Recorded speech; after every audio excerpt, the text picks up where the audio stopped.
Hey guys, welcome back to the channel. This is story about what if Naruto befriends Kurama early part 1. Before I start, please do support for more amazing content and comments for part 2. Do consider to subscribe my channel and share my video to your friends and check out the description as well. Let's start the video. Namake's Minato stood upon Gamabunta's head, holding a newly born child in his hands. His child. His Naruto, forever destined to hold a terrible burden. One that he never asked for, and one he could never shed without untold destruction. Konoha's yellow flash sighed as he looked at his sleeping Naruto. His son, his last remaining relative on the face of the earth, and soon to be an orphan. Tears welled in the Hokage's eyes at the thought of his beloved wife. She had died in his arms less than 10 minutes ago in the hospital. She had died in childbirth. The strain of being a ninja combined with giving birth proved too much for his beloved. "Forgive me, my son," Minato begged softly. "Because of me, your life will be difficult. The village may not love you as I wish you would be as my son. Only time will tell. I'm sorry I can't live to see you grow up, to be happy, to laugh, to play, to cry, to succeed." A tear trickled down his face and splashed upon Naruto's brow. "I'm sorry, Naruto." The great leader of Konoha slowly lowered his head and kissed Naruto where his tear had landed. "May you grow up to be strong, wise, and loved. May you find happiness in many things and succeed in your life." His words were soft yet painfully spoken. There was weight behind his blessing. The blessing a father gives his son before sending him off into the world to forge his own path. He held the bundle of cloth tighter to his chest before forcing himself to look up. Almost immediately, the sounds of battle returned to his ears. He had blocked out the din of battle to focus solely on his son. Less than a mile away, the Kyuubi no Yoko stood thrashing at Konoha ninja as they attempted to stop the fox demon's path of destruction. To keep their village safe, they would make the ultimate sacrifice. Minato paused for a moment as he placed Naruto gently in between his feet, clamping the newborn firmly in place. He couldn't hold this off any longer. He knew that it was only a matter of time before the demon slaughtered every last leaf shinobi and attacked the village.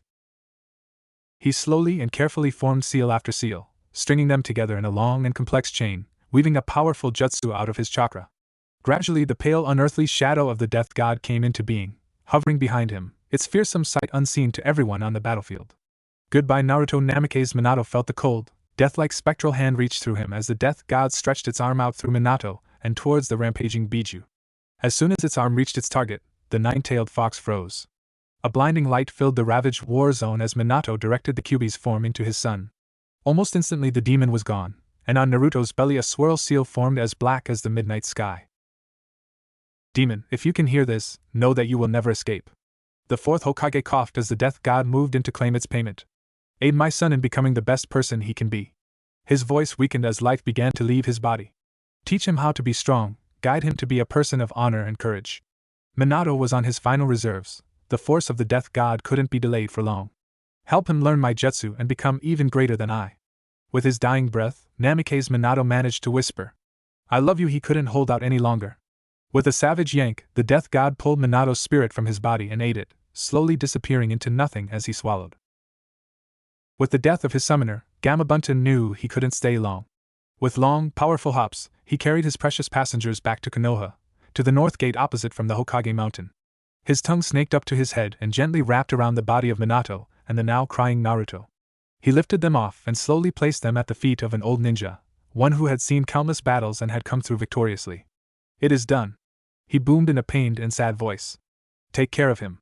With that, he disappeared in a large cloud of smoke which quickly disappeared. Sarutobi looked at the two forms at his feet. One living, the other dead. Sadly, the former Hokage of Konoha made a single shadow clone that picked up Minato's body, while he bent over and picked up the still crying bundle containing Naruto. He gazed at the newborn child in wonder and sheer amazement. Naruto had 3 long, thin scars on each cheek. They looked like whiskers. They were red and slanted upwards, tapered at both ends, making them look streamlined. Surprisingly, the scars fit the boy's face perfectly. They were neither too long, nor too short. They complemented his visage to the point where they looked as if they belonged there. The third shook his head. Naruto's burden would affect his life forever. Foster parents were an unlikely bet. No one would want the prisoner of the Kyuubi in their homes. The people would live in constant fear of the boy, knowing what was sealed inside him.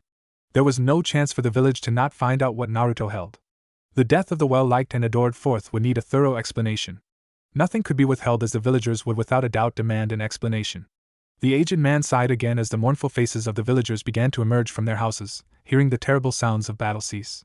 Individuals wept at the sight of Namake's Minato dead in the arms of the third.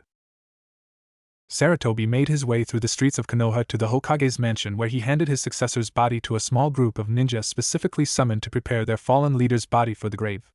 Wrapped in his bundle of cloth, a now sleeping Naruto lay unnoticed by the crowds and the ninja. The third slowly made his way to the Hokage's office, where he closed the door and examined Minato's last work. On top of the desk lay a scroll with hastily written but neat script. Saratobi sat down slowly in the chair behind the desk and picked up the document with one hand, the other keeping Naruto on his lap. Saratobi-sama. If you are reading these words, then you know I am dead and the Kyuubi is sealed inside my child. I'm about to head to the hospital now, but I need to write out my last testament for my child's sake. I know not whether it is a boy or a girl, but that doesn't matter. All I want is for him, or her, to grow up knowing how to live honorably and courageously. I would rather have lived out this battle to see my child's future. I know that his or her life without me will be difficult. The medics informed me that there is a strong chance that Kushina will die from childbirth. They told me that the strains of giving birth are intense as it is, but her life as a shinobi may have pushed her body too far. If she is to die, then I wish for my son to be brought up in as loving an environment as possible. I know that you cannot take him in with more than likely your reinstatement as Hokage, but I beg that you find him a suitable home and watch out for him as he grows older. Kushina and I decided that if we died, he would have the name Uzumaki Naruto. If he held my name, he would attract far too many of my enemies. When he reaches a mature age, please tell him who his parents were. Growing up without even knowing who his parents were will be tough, but it is for his own protection. Signed, Namikaze Minato. Saratobi couldn't help but let a few tears roll down his face as he finished reading Minato's will and letter. I will do as you ask, Minato, he whispered resolutely. I promise you that. The aged Hokage placed the letter on the desk and resumed to shift through the other letters and documents. Most scrolls were about sealing techniques, which Minato had pulled out of storage in an attempt to find something to use against the Kyuubi. Amid the jumbles of the scrolls, the third was able to find mission reports and team assignments. Those he piled on the floor in order of mission rank, placing the S and A class missions closest to his desk, while leaving the lower B, C, and D class missions over to one side of the office. The bane of the Kages seemed to be paperwork.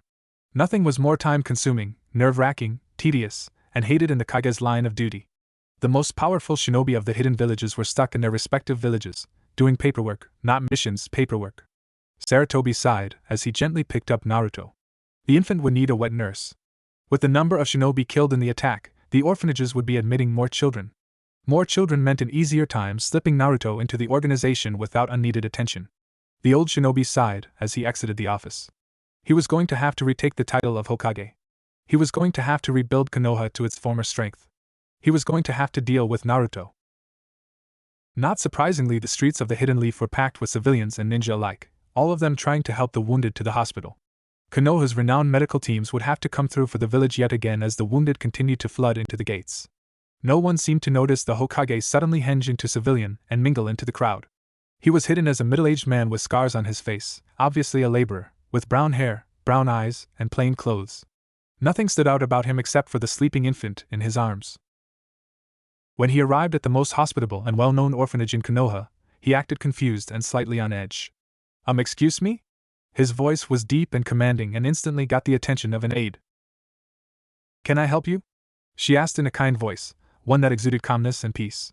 She had been around children long enough to learn how to ease them back to sleep or calm their fears, however strong they might be.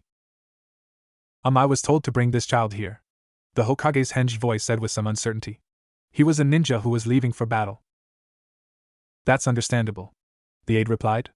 Did he say who he was?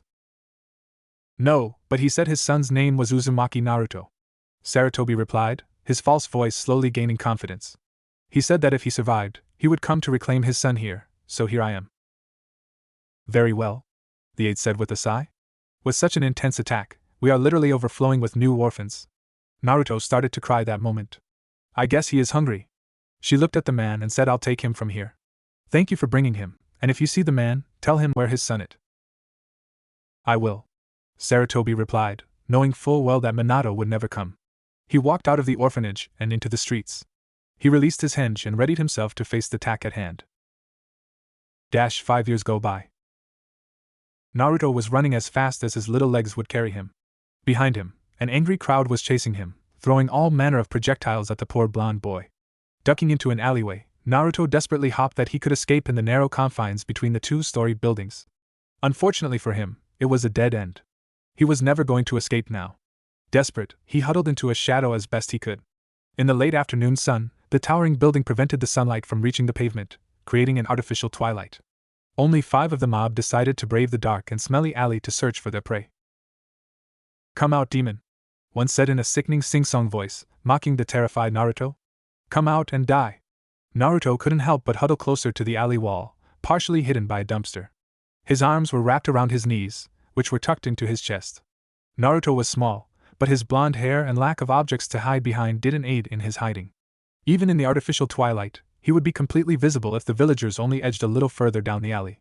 He shivered in the crisp October air. For some reason, they stopped and abruptly turned around and left the alleyway. A teenage boy wearing a ninja outfit, complete with a hitayate, dropped from the rooftop and landed next to the small 5-year-old. "You saved me?" Naruto asked, struggling for words. Even though he was a 5, his vocabulary wasn't stellar. Being called monster and demon all his miserable and lonesome life didn't help him build his speech. "Why do you think I tricked them into leaving you unharmed?" he asked with a grin on his face. "I know," Naruto replied, stuttering just like the first time. "So I can kill you now, demon?" The teenager slowly drew a kunai from his weapon's pouch. "This is for my parents whom you killed." The boy drew back his arm. "Duck and roll," Naruto heard a woman's voice cry out. He immediately did as the voice commanded, but was too slow. The ninja plunged the gleaming black kunai into Naruto's heart, or he would have if Naruto hadn't started to move. Instead, he stabbed right through the young blonde's rib cage and right lung, causing Naruto to scream in pain. The primal cry was enough to make all but the hardened veteran flinch. It was filled with pain and anguish beyond comprehension. The teenage shinobi swore shamelessly as he missed the heart of his parents' killer. Naruto coughed up blood as he tried to gasp in shock and pain. More blood trickled down his cheek as it leaked from the corner of his mouth. His now torn shirt was soaked in thick red blood that flowed from the hole in his chest.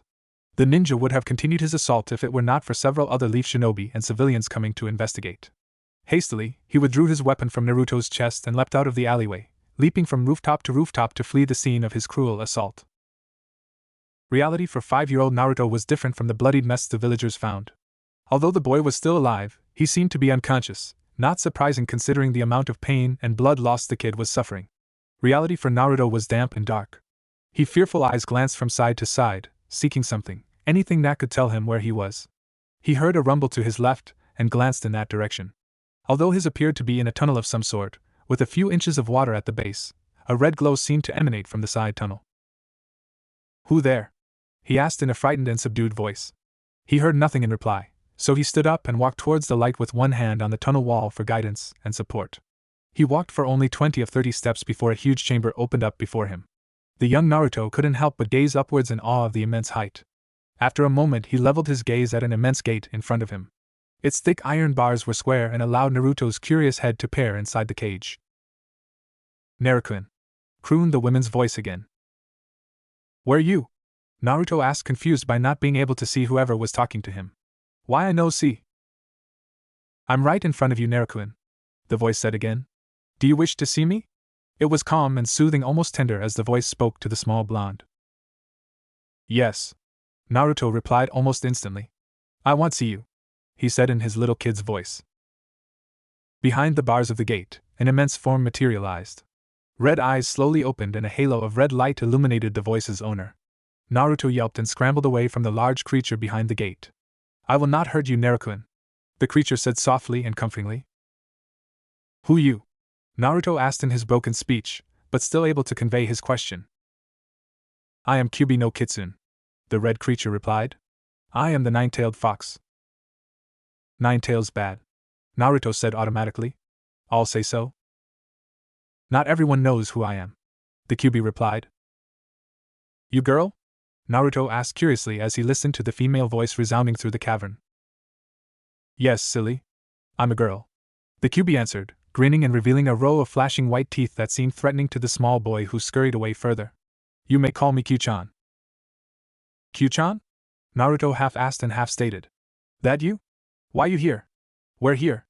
Naruto's rapid-fire, scared questions assaulted the Kyubi in a sudden barrage. 1. Yes, the creature you see is me, the Kyubi replied. 2. I'm here because I'm in your mind. 3. This is your mind. My head? Naruto asked, unsure of what the Kyubi referred to. Yes, your head and your mind. The place where you think. The QB replied. You're asleep right now, that's why I can talk with you. I sleep? Naruto asked, confused. He was obviously awake. How could he be talking if he was sleeping? It's hard to explain, the QB said softly. Don't worry. I'm here to protect you. You keep me safe from bad people? Naruto asked, finally able to make a complete sentence. Yes, I will, she replied. I will help you get strong and grow. How? Naruto asked. How you do that if you in my head? I can tell you how, the nine-tailed vixen replied. Now it is time for you to wake up so you can get strong. Naruto was about to protest, but the scene before his eyes faded to black, letting him fall to sleep. Naruto woke up slowly. At first he heard a constant, steady electronic beep. The next thing he noticed was that he felt warm, yet something soft and silky was rubbing over his bare skin as he moved. The final sense that activated was his smell. The sterile smell of a hospital filled his nostrils. Groaning, he rolled over, but found something holding him back. His eyes opened slowly. A harsh white light overhead made him squint until his eyes could adjust. He turned his head and saw wires running from his body to a box on a cart. A soft, glowing square monitor showed graphs and tables full of data that the 5-year-old couldn't make heads or tails of, pun intended. He weakly tried to sit up, but again, the wires restricted his movements. He felt something rough rub gently against his skin as he bent his torso slightly. He looked down and saw that the right side of his chest was bandaged tightly with a long, pure white strip of cloth. Almost immediately as he lay back down, fingering his bandage, a nurse slid open his door and stepped inside. Naruto clamped his eyes closed and pretended to be asleep, but the machine, which the nurse examined, measured his increased heart rate and gave him away. It's okay, she said softly as she turned to stroke his spiky blonde hair with one hand, the other scribbling something illegible onto a piece of paper on her clipboard. You're safe here. She played with his hair almost absent-mindedly as she continued to examine instruments and other readouts. You took quite a blow. We were surprised when you began to show signs of recovery even before we healed you up. Naruto was completely relaxed in his bed. The nurse's stroking and playing with his hair had left him in a semi-hypnotized state. He was comfortable. For the first time in his miserable life, he was comfortable. He relaxed and let his eyelids droop down. He yawned and fell back asleep. The nurse smiled at this and finally pulled her hand from his hair as gently as she could. She scribbled another note onto her papers and then left the room as quietly as she could. -2 later. Naruto-kun! The QB's voice rang out, pulling Naruto from his slumber and into the waking world. He glanced around his hospital room and saw he was disconnected from the machine. It was in the corner of the room opposite from the bed and powered down. What is it? Naruto asked aloud. Think your words and I'll bear them. You should know that by now. Her voice was comforting and yet concerned at the same time. Oh right. Naruto replied. Sorry I forgot. Obviously, the vixen said, her voice dripping with sarcasm. In the past 2 years Naruto's speech had improved dramatically, thanks to the tireless work of the nine-tailed fox sealed inside him. Already she had started to train him to become stronger. He was currently learning how to access and manipulate his chakra. Things like hand seals and jutsus were out of the question. The QB didn't know them. To compensate for that loss of training, she made an extra effort to help him with his physical conditioning. For a 7-year-old, Naruto was strong. He constantly was lifting and carrying rocks around one of the lighter sections of forest surrounding the village itself. Under the vixen's careful eye he set to building small forts to which he could escape to if he needed. They were carefully hidden among the foliage and were almost invisible to the naked eye. Having to drag and carry moderately heavy loads gradually increased Naruto's strength and conditioning. When he first started, even the smaller of rocks proved challenging for him to transport even a few meters. Now he was pulling long branches through the woods. It's tougher than it sounds, you try it, to quicken the building process and add some camouflage to his hideouts. All his alcoves were watertight and stocked with small amounts of non-perishable food. If he needed to, he could close himself into one and remain there for nearly 2 days before needing to replenish his water and food supplies. An unrealized boon of spending so much time in the training areas of a shinobi village was finding discarded kunai and shuriken. Although he didn't know how to use them, he still stockpiled the ones the QB thought were in reasonable condition. The rest he sold as scrap to a local smith, named Darren, who gladly took the stiff metals off of Naruto's hands for both money and sometimes a blanket or another useful item. Even though little Naruto made incredible efforts to keep well fed, the amount of food he could buy with his pitiful income was negligible compared with the nutrition he needed. There were times when he could have sworn that a lady behind him in line was charged a quarter what some shop owners charged him, but he never complained. That surprised the Kyuubi the most about her host. No matter what they did to him, Naruto wouldn't cross the villagers. It was impressed upon him very early on that everyone hated him for some unknown and hidden reason. No matter what he said, no matter how flawless his logic, he was still discriminated and ostracized. To say the least, he was in a rough situation almost every day. Whether it was a mob of villagers, or a lone ninja or two, he was harassed and beaten on a regular basis. He could try to hide and use a different route every day, but they still found him. Despite this, the pair couldn't look at it as anything but training. The more poundings he took, the tougher he would get. His new muscles helped reduce some internal damage, but even they were not enough. The Kyuubi was constantly using her chakra to heal her host's body after nearly each beating. To the villagers, this was just another sign that he really was a demon. No matter what they threw at him, he always ventured back into the town the next day, never seeming to be in pain from his injuries the previous day. Groaning, Naruto slid upright in the bed, still partially covered by the bed sheets. He yawned and raised his arms over his head to stretch. The tightness in his side alerted him to a fresh bandage wrapped around his torso. The previous morning he had been ambushed by two particularly cruel ninja. Even after slicing him up with kunai and shuriken from a distance, they had kicked him in the side when he was immobile on the ground. He grimaced at the memory of the pain he had felt as 10 of his ribs shattered under their blows. If it wasn't for the vixen sealed inside him, he knew he would be dead. Her power to heal his body almost instantly had kept his internal organs from bursting and instantly killing him. If it weren't for a patrolling ANBU, he would have been too injured to continue living. Cuts and scrapes were one thing to heal, but broken bones and shattered ribs were a completely different level. Even his partner couldn't heal those quickly. As if the room was bugged to let the nurse know he was awake, his nurse opened the door and stepped inside. She was the same one for all his trips to the hospital. No one else came in to check on him. She was the only one. She had deep blue hair that fell to her shoulders. Her face was soft and warm. It helped comfort Naruto when he was terrified of something or needed a kind face after enduring years of angry glares. Her mother's touch helped Naruto trust her the most. She seemed to know exactly how to stroke his hair or touch him in a comforting manner. Don't get ideas, Jiraiya. Despite all her care and lack of ill will, Naruto still found himself not completely trusting her. Years of abuse left him as a cornered animal, not trusting, always suspicious. The animalistic ways of the Kyuubi made him act more like one in turn. He was broken from his train of thought as she spoke. You're all set. Naruto looked at her. Your bones seem to be healing incredibly quickly. All you have to do is keep that bandage on for a few days for everything to completely heal. Naruto nodded in understanding. Thank you? He mumbled as he sat up straighter. She smiled at his words. You are quite welcome, Naruto. But please, for your sake, don't go looking for fights. You're always getting hurt. It's not like I'm trying to find a fight, Naruto replied sullenly. They come looking for me. Both of them knew who they was. All the villagers and a portion of the ninja population hated him for what he contained. Well, try to take it easy for a few days, she said, laying his clothes at the foot of the bed. You're free to go. You've recovered sufficiently to make your way home and rest. Thanks for everything, Naruto called after the nurse as she left the room, smiling.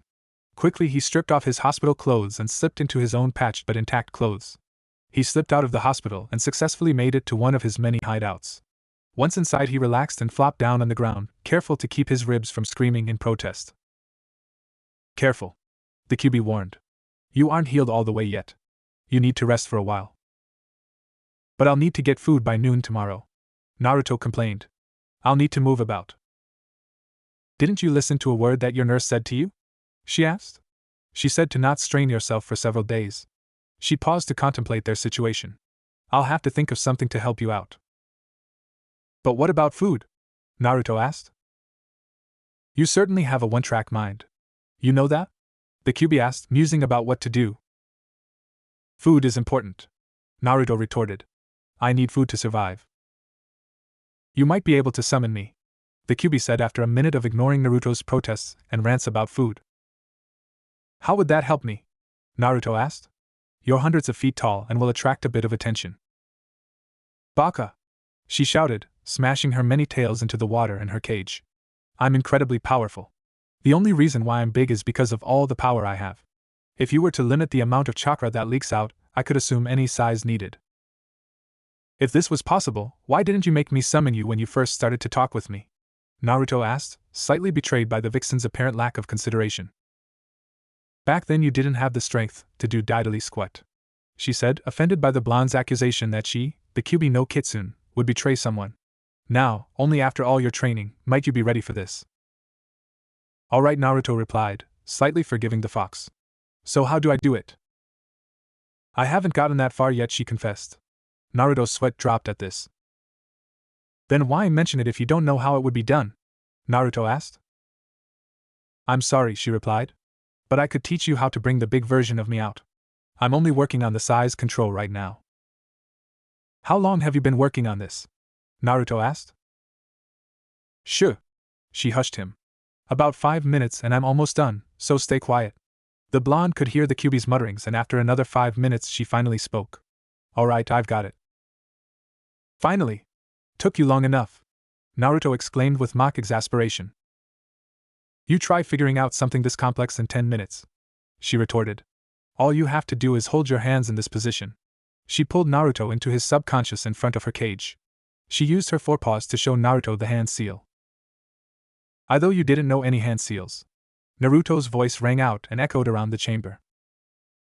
I don't, she replied. That's why I invented this one. Naruto blinked, taken aback by her words. You created a hand seal? Naruto tried to take in the magnitude of those words. I thought that was impossible.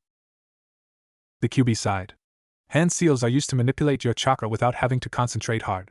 In reality, you don't need the hand seals to perform a jutsu if you know exactly how you need to mold and manipulate your chakra. She explained to him how most of the time, shinobi used hand seals to make forming the jutsu easier and more effective. You could learn how to summon me into any size you want, but that would take years to learn and then many more years to master. Instead, this hand seal will allow you to mold your chakra and only have to concentrate on the flow. The flow determines my size. Naruto tried to form the complicated hand seal in the QB's presence before he got it down correctly. Looking at the seal, he realized that it looked like a tent. He interlocked all his fingers except his index and middle fingers, which he crossed to form a V. Pulling out of his subconscious, he practices forming the seal a few more times. On his fourth try, he let an inkling of the QB's chakra through the seal. With a poof, an incredibly small fox stood in front of Naruto. A little more chakra next time, she said in Naruto's mind. Naruto nodded and released the new jutsu. The QB disappeared in a second poof of smoke. Alright, how much more chakra would you recommend? The blonde boy asked. Maybe twice as much, the vixen replied. I'd like to be the size of a normal fox. Alright, Naruto replied as he performed the jutsu again. When the smoke cleared this time, the QB sat blinking at Naruto. She was about 3 feet long, with a single tail swinging behind her. I thought that you had 9 tails, Naruto stated.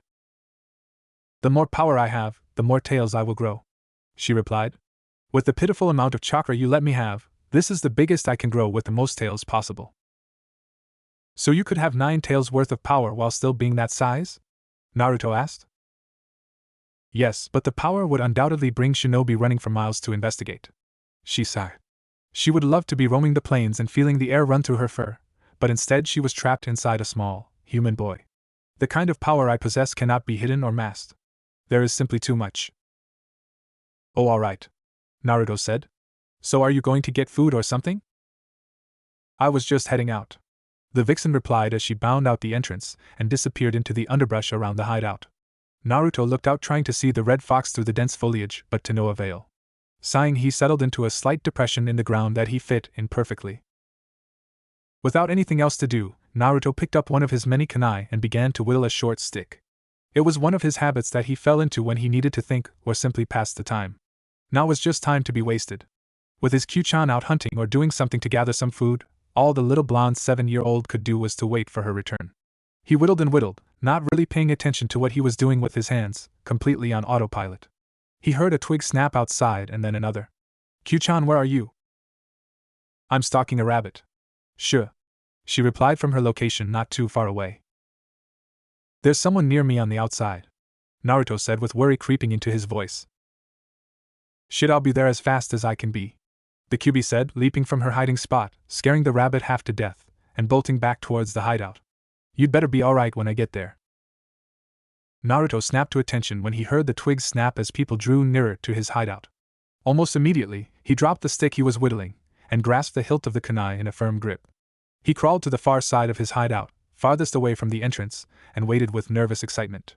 His ribs screamed in protest as he bumped ever so slightly against the wall of his abode. Naruto could hear voices now, as the snapping grew closer. Even through his walls the voices could be heard with some clarity. "Hinata-chan. Your father doesn't like it when you leave on your own."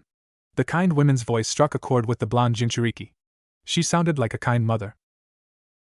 "Hi, Oka-san," squeaked a small and timid voice of a girl around Naruto's age. Her voice had not yet developed, and was still as small as she was.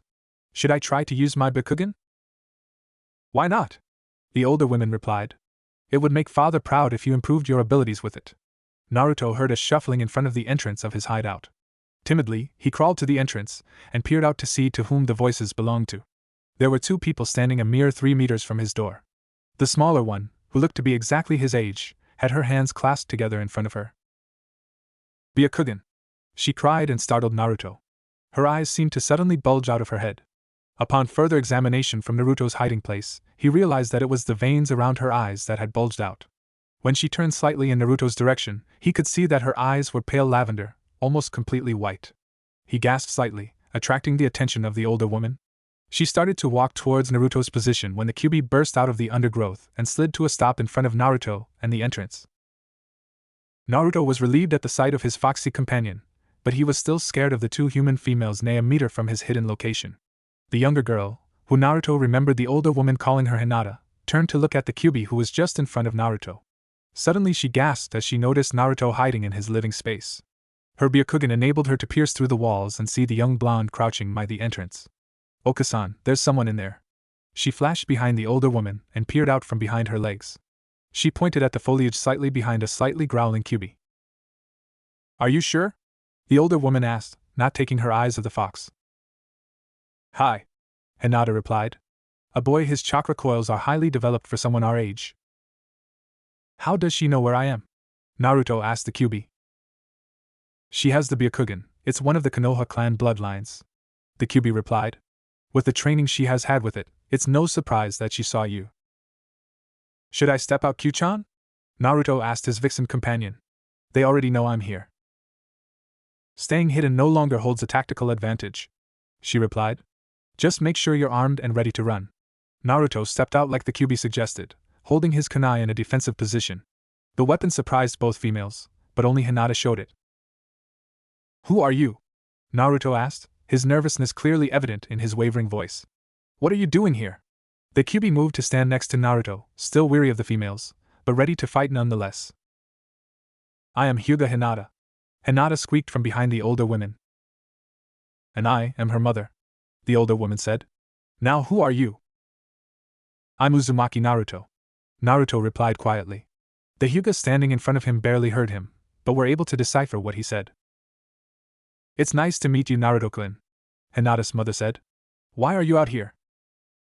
"I'm hiding from the villagers," Naruto replied truthfully, looking incredibly wary of the two near him. Careful cautioned the Kyuubi as she tensed, ready for whatever reaction the Hyuga might have. "Why are you hiding from them?" Hinata asked. "Are you playing a game?" "No, they like to hurt me real bad," Naruto said in a hushed voice. "What have they done to you?" Hinata's mother asked in concern. "Well, from what the nurse said this morning, I have 6 broken ribs and something called a concussion," Naruto answered the woman. Almost immediately she frowned harshly. "Have they done anything else to you?" she demanded fiercely. "How often do they hurt you?" "Every time I sneak into the village for food or something, they seem to find me and beat me up." Naruto's eyes welled up with some tears, causing him to wipe them dry. He didn't sniffle or bawl his eyes out, but tried to regain his composure and continue. "They leave me such bad shape that I have to go to the hospital 2 or 3 times a month." "You poor thing," the older woman said sadly. "How do you survive? Most people would be bedridden for weeks with broken ribs like yourself." "I have Q-chan," Naruto said as he bent over gently and scratched the Kyuubi's neck and the back of her ears like he had seen people do to their dogs in the village. She leaned into him, trying to savor the feeling, but instantly remembered the situation they were in and pulled back. She looked at the 2 female Hyuga and sniffed the air around them. "Besides, I heal fast." "Yes, you are lucky to have such a faithful companion," Hinata's mother replied and smiled. "Now, since you asked us what we were doing out here, I will tell you." She placed a hand on Hinata's shoulder and scooted the girl in front of her. Hinata wandered off from our walk while I was talking to some other clansmen. I caught up to her here where we found you.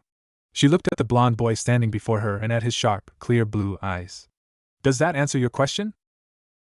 Yes, thank you. Naruto had let his kunai fall to a neutral position earlier when the two didn't attack immediately, but now he threw it back into his hideout, relaxing in their presence. They are trustworthy, the Kyuubi said as she finished sniffing them and the air around them. If they had wanted to harm you, they could have done so almost immediately. Besides, they don't have any sense around them to indicate anger or an inclination to violence. Are you sure? Naruto asked. This could be a trap. I don't think so, they seem to have honest intentions, but nevertheless don't trust them blindly. Take a kunai or two with you, she replied. What do you mean? They aren't taking me anywhere, Naruto said. So would you like to come with us to have something to eat? Hinata's mother asked Naruto. Go ahead, I'll be with you, urged the Kyuubi. It's about time he made a friend and an ally. Okay, Naruto answered. Let me grab a few things. He vanished back down his hole and returned a moment later with a small sack full of shuriken and kunai. When he received a strange look from the older woman, he explained. I find these laying around the training grounds and sell them as scrap metal. His answer seemed to satisfy the mother who, upon further examination, saw that the weapons were deformed, dulled and defiantly not in usable condition. The mother and daughter duo lead Naruto through the forest along a walking trail that villagers occasionally used to take peaceful walks on. As they neared the village, the three drew increasing amounts of attention.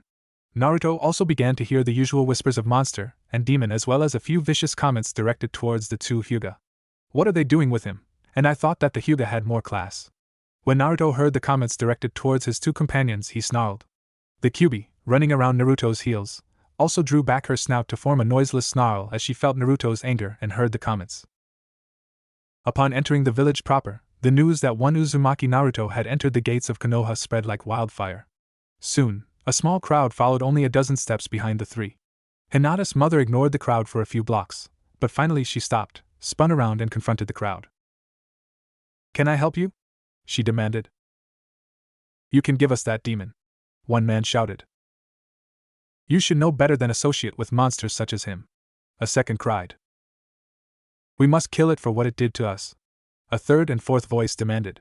Soon the crowd formed a circle around the three. Hinata's mother backed the three of them up against the wall and placed herself in front of both Naruto and Hinata, protecting them equally. At some unspoken signal, the crowd rushed towards the three standing against the wall, with the intent to kill Naruto and whoever stood in their way, no matter who they were. Naruto and the Kyuubi flew into action. Naruto flung the heavy bag of broken ninja weaponry at the nearest few villagers who were knocked back by the force. This gave Naruto time to carefully remove two good kunai from underneath his shirt, and readied himself for the next wave of villagers.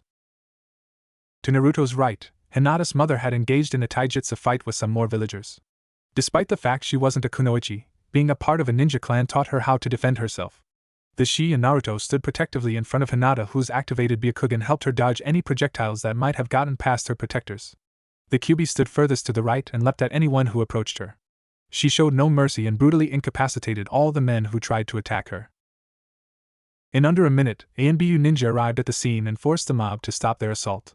They were slightly shocked to see a bloody Kyuubi standing over the fallen men on her side of the fight. For the most part, the only injuries suffered by Hinata and her mother were scrapes and minor bruises. Naruto, on the other hand, only aggravated his broken ribs, causing him to seize up in pain after the fight was over. He also received a fresh set of deep cuts that were already closing up thanks to the Kyuubi's chakra. In addition, his clothes were torn and bloodied beyond hope and he looked like a war veteran returning home from battle, except he had no home to go home to. After taking Hinata and her mother's statements, the ANBU ninja and a few other on-duty Konoha shinobi cleared the wounded to the hospital while arresting others for disturbing the peace and assault of an honorable clan member. Hinata's mother looked over the blonde who had just helped protect her daughter before deciding what to do. Come, we're getting you some new clothes, she said to Naruto while firmly grasping Hinata's hand. After that we'll get something to eat. This embarrassed Naruto to no end. No, I should probably let you go on your way. I'm sorry I put you two in danger, it won't happen again. Hinata's mother looked at Naruto in almost complete disbelief. Naruto-kun, you just helped protect my daughter. I must repay your actions in some way. Besides, it would be dishonorable for a Hyuga to ignore your actions and let you go unrewarded. Naruto shuffled his feet in embarrassment but fell into step behind the two Hyuga. Hinata's mother led the two children around the square until they came to a suitable clothing store. When they entered, the store owner appeared at the older woman's side. "How may I be of assistance, Hyuga-sama?" "I would like to buy something to fit Naruto." She pointed to the blonde before continuing. "He helped protect my daughter today, but his clothes were ruined in the process." Her words seemed to affect the man on a deep level. Unknown to his customers, he had lost a daughter-in-law the night the Kyuubi attacked. He had long blamed the blonde Uzumaki Naruto for her passing, but the words of the older woman suddenly changed his opinion of the boy. Instead of a monster, the boy was a hero. He didn't know what possessed him to suddenly shift his view of the boy, but something just clicked inside of him that changed him. "I think that I might have something sturdy in his size. Hold on a moment, please." He turned around and disappeared into the back of his store. The three heard boxes being moved about for a minute before a grunt of approval filtered back into the store. The man reappeared a moment later carrying several articles of clothing. "These are older styles, but very sturdy material." He let Hinata's mother feel the weave of the fabric of one article of clothing. When she nodded in approval, he continued. "This one is a cross between somewhat formal wear and work clothes." It was a two-piece shirt and pants that readily allowed for the sleeves and pant legs to be removed in the heat. It was, however, a nice shade of blue that remarkably complemented Naruto's eyes. It also had some silver woven into the collar. The man held up a second option after Naruto had finished looking at the first. "This one is more for work and harsh conditions than the first, but the shirt also can be flipped inside out for a dressier look." Naruto looked at the second for less time than the first, and then looked at the man as he presented the third and final article of clothing. It was a white shirt and a black pair of pants. The back of the shirt boasted a black embroidered swirl meant to be a decoration. The pant legs were also able to detach to allow the wearer to be comfortable in the heat. The material was stiff and strong while also being. "May I try this one on?" Naruto asked the man hesitantly. "Sure, just as long as you take off your bloodied shirt before and wipe as much dirt off as you can," his storekeeper replied with a smile. He pointed to a small closet, which Naruto disappeared into to change. He emerged a moment later, wearing the shirt and pants. Although the pants were too long for him, he had removed the bottom portion of the legs and wore them as shorts. Both articles of clothing were slightly too big. They gave Naruto a comfortable fit while giving him room to grow. "I like this one," Naruto stated. "Then we'll get it," Hinata's mother said with a smile. Turning to the shopkeeper, she asked, "How much do they cost?" "Considering that I was going to turn them into scrap material when I got the time, no charge," he replied, much to the older woman's shock. "In fact, I have a few more sets that you can have for free if you'd like. You'd save me the trouble of storing and dealing with them." "That is most generous." She bowed to the old man. "Thank you." "Thank you, sir," Naruto said, imitating Hinata's mother, and bowed slightly. The man smiled as he came back a moment later with a small bag of identical clothes to the ones Naruto was wearing. "Here you go." He handed it to Naruto, who accepted the bag and peeked inside to see 3 other sets. Hinata's mother led Naruto and Hinata out of the shop after she thanked the owner again for his generosity. She took them down a side street, which intersected the main street of Konoha. They made their way towards the Hokage's tower before taking a left and stopped before a small outdoor restaurant. "Have you ever had ramen?" Hinata asked, overcoming her shyness to manage the sentence. Naruto shook his head. "I've never heard of ramen. What is it?" Hinata's mother chuckled at Naruto's response. "Come up here and find out," she said, patting a seat next to her of the opposite side of her daughter. Needless to say, the following meal turned out to be quite enjoyable for Naruto. Ramen was now officially his favorite food. As he slurped through his 4th bowl, he paused to enjoy the exquisite taste. He wasn't shy when it came to letting the cooks know how good their meal was. Hinata's mother smiled as she watched the blonde on her right eat with gusto and pack away more food than she thought a 7-year-old could possibly eat. Naruto stopped after his 4th bowl and patted his rounded stomach. "Thank you very much for the meal." The blonde felt something furry rub against his dangling legs and looked down to see the Kyuubi, somehow cleaned off from the fight, sitting next to his stool. Smiling, he patted/scratched her head fondly, earning him something comparable to a purr from the vixen. "You were right, they are nice people," Naruto told the Kyuubi. "They got me new clothes and 4 bowls of the most amazing food ever, ramen."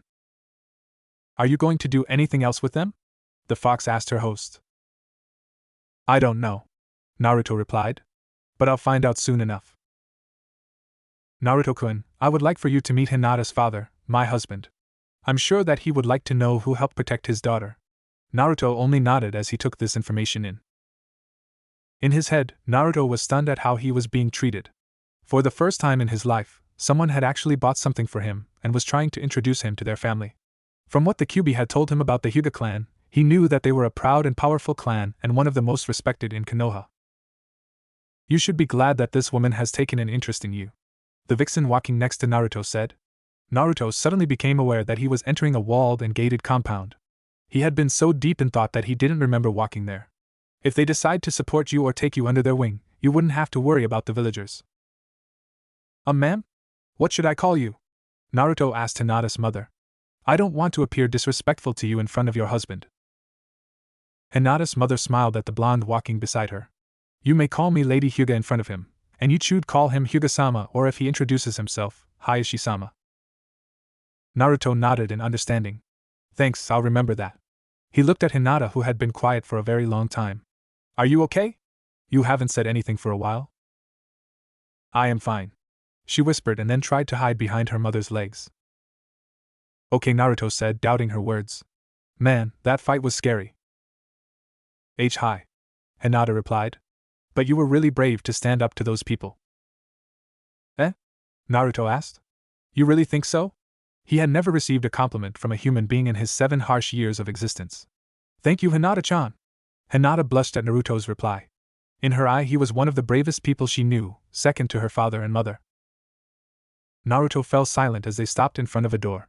I'll go in and tell my husband about you. Wait here with Hinata until we call you in. Hinata's mother opened the door and disappeared into the room, closing the door behind her. Even though the conversation taking place between husband and wife was barely a wall away, Naruto couldn't hear anything but subtle and low murmurs. Naruto looked down at the Kyuubi as she wrapped her tail around his ankle in an affectionate manner. I thought that foxes didn't like humans. Hinata whispered to the blonde as she observed the affection between the two. Well, Q-chan and I go way back, Naruto replied in a low whisper. We kinda just came together years ago, and have stuck together ever since. His answer seemed to satisfy Hinata's curiosity for the moment. Hinata, Naruto. Please enter. A male voice filtered through the door. Hinata slid the door open, allowing Naruto and the Kyuubi to enter after her. Inside, Naruto saw Hinata's mother sitting next to a man with pale eyes like hers and Hinata's. They sat on a large mat with a low table in front of them. On the side of the table closest to the door and Hinata and Naruto, there were several small mats. Naruto sat down on one, imitating the way Hinata sat. The Kyuubi lay down next to him, placing her head on his lap. Absent-mindedly, Naruto scratched behind her ears, causing the Kyuubi to growl affectionately. Welcome to the Hyuga estate, Naruto-kun, the man said formally. My name is Hyuga Hayashi. Thank you, Hayashi-sama, Naruto replied respectfully, bowing his head slightly. Good job, the Kyuubi replied. That certainly should have surprised him a little if he knew about your upbringing. Welcome home, daughter, Hayashi said to Hinata. Thank you, father, the pale-eyed girl replied in a respectful way. My wife was just telling me about how you defended my daughter today in the streets, Hayashi said, turning to Naruto. I would like to personally thank you for your actions. I couldn't let anything happen to her, Naruto stated. I would never have forgiven myself if I could have kept her from injury and didn't. His vocabulary and strong words seemed out of place for a 7-year-old boy who had grown up without parents or anyone else to teach him. I'd say he's impressed by your words so far, the vixen said from his lap. How do you know? Naruto asked. You haven't even looked at him since we started to talk. I can feel how quick his heart is beating. I can feel a great many other things that all give me the same answer, she replied smugly. I have highly developed senses. I am interested to hear what you do with your time, Hayashi told Naruto. My wife said that you fought very well. She also said that your fox there fought quite capably as well. Well, I live a pretty painful life, Naruto began. I live mostly outside the village in little hideouts. When I'm not doing physical training or collecting broken kunai and shuriken from training fields and selling them for scrap, I'm being beaten up. The blonde paused to lift up his shirt to reveal white bandages around his ribs. 2 kunai were tucked into one wrap. I get hurt so badly that I have to go to the hospital at least 2 or 3 times a month. Just 2 days ago, I got 6 broken ribs and a concussion. He saw the head of the Hyuga wince slightly at the thought of his injury. How are you still standing and able to fight? He asked, unable to restrain himself. According to the nurse, I have some sort of incredible healing factor, Naruto replied. These bandages are mostly a precaution, but my ribs still hurt even though they are mostly healed. He let his shirt fall back down, hiding the bandages. I have learned that if I carry a kunai or 2, I can keep all but the most determined villagers away. Have you been attacked by shinobi? Hayashi asked, interested in Naruto's past. Hi. Naruto replied, wincing. They hurt me the worst. The worst wound I got happened 2 years ago. Naruto told the head of the Hyuga clan about how he had nearly been stabbed through the heart. After that, I decided to live outside the village. Hayashi was mildly impressed by Naruto's story. He had no delusions about the beast sealed within the young blonde. He was one of Namake's Minato's genin teammates. He respected the final wishes of his teammate and never saw Naruto as the Kyuubi, which many villagers did. He was, however, curious about the red fox seemingly asleep in Naruto's lap. He would have to find out more about it later. Unfortunately, his duties as a clan leader demanded his attention at that moment. I must apologize for cutting short our time together today. Hayashi sighed as he stood up. My duties do not grant me the free time I wish I could have. Your actions today have earned my respect. Feel free to live with the Hyuga for as long as you wish. I look forward to talking with you in the future. Without another word, the head of the Hyuga clan swept out of the room. The Kyuubi's raised her head as soon as Hayashi left the room. He's interested in me, she stated. How can you tell? Naruto asked, amazed that she could even sense anything to indicate that. Simple, he was looking at me a lot during your meeting, the vixen replied. Are you going to stay with the Hyuga? I dunno, Naruto replied. What do you think? They seem nice enough. They didn't attack me, and have treated me well. I say that you take advantage of any opportunity that you come across, she answered. You could learn a lot from this clan. They have amazing chakra control, something which you lack. Yeah, and whose fault is that? Naruto retorted. It was your idea to build up my reserves like crazy. That's the only reason I have a hard time controlling my chakra. You needed the endurance and the strength at the time, the Kyuubi replied truthfully. If you worked on control, you'd have been dead within a week. Naruto-kun, why don't you come with me? Hinata's mom said to the blonde. We should ready a spare room for you. Thank you, Naruto said humbly. He was simply astounded by this clan's hospitality. Hayashi walked through the streets of Konoha heading towards the Hokage's tower. Although today was a regular meeting of clan heads and the civilian leaders, the wise Hyuga knew that something was going to happen, something big. It was just a gut feeling, but his experience taught him that those feelings were usually dead on. His day was about to become a lot more stressful. Hyuga Hayashi tried to alleviate his headache by massaging his temples. It didn't work. There was simply too much discord among the village leaders at this particular meeting. Naruto's little fight didn't go unnoticed by many of the council members who still bayed for his death, claiming that he was an unstable monster. He attacked a group of peaceful civilians and nearly killed several. One non-ninja councilman exclaimed, "A violation of law like this cannot go unpunished." Hayashi stood up. "Councilman, I'm not sure where you got your facts from, but I have 2 reliable accounts of today's incident that say otherwise." Are you defending that monster?" a second council member exclaimed as he stood up. "Whomever your sources are, they are false. I have plenty of eyewitnesses that say he was the first to make an aggressive move." "May I ask why you say my wife and daughter are liars?" Hayashi asked in his cold tone of voice that indicated he was mad. "Naruto is not a demon or a monster, or any of the other things that you may call him. He defended my daughter without any regard for his personal safety." "That is simply preposterous," a third civilian member stated. "He has a long history of fighting villagers whenever he enters the gates of Konoha." "Have you ever sat down and talked with him?" Hayashi demanded. "Obviously you have not. If you had, you would have learned that even with 6 broken ribs, he forced his body to fight to protect. My wife met him hiding in the forest. He was so terrified of her that he had a kunai in his hand while still hiding inside his little shelter. If it wasn't for his fox companion." "What?" a ninja member exclaimed this time. "Hokage-sama. If the boy can gain the trust of foxes, I think that this may indicate that the Kyuubi is influencing him." Hayashi nodded his head in agreement, surprising the members of the council. "I believe that the Kyuubi has found a way to circumnavigate the seal." He held up his hand, calling for quiet as nearly everyone in the room burst out shouting. "However, I believe that it hasn't influenced him in any harmful way." "Please, Hayashi-san, do you have any evidence to support this belief?" the third asked, interested in what the Hyuga clan head had to say. "Hi, Hokage-sama," Hayashi replied. "He calls his fox Q-chan. That is the first thing that piqued my interest in the fox. Ask yourselves this: if he had heard about the Kyuubi from any villagers, he would have been told that the Kyuubi was a terrible creature. Therefore, why would he call his fox Q-chan after the world's most feared demon?" Hayashi's incredible logic seemed to be getting him nowhere yet. I hypothesize that the QB has contacted him and has been teaching him things. For example, he continued, when I spoke with him, he was incredibly well behaved, and his vocabulary was well beyond what a 7-year-old boy should possess. That only means that the matrons at the orphanage have done a good job raising him, the third said absent-mindedly. Hokage-sama, I disagree. Hayashi was out or character. He rarely went against the Hokage, and when he did, it was usually for a very good reason. The third frowned slightly, but nodded, indicating that the Hyuga head should continue. Naruto has been living alone and fending for himself for at least 2 years. The statement absolutely bewildered the members of the council. He has already started to make some money from a smith named Darren. I spoke with him on my way here and he said that Naruto has been coming to him with scrap metal for over 1.5 years. That doesn't prove that he's not being influenced by the QB, or that he's been living on his own for as long as you say, the first council member to speak said. Unfazed by the man's interruption, Hayashi continued.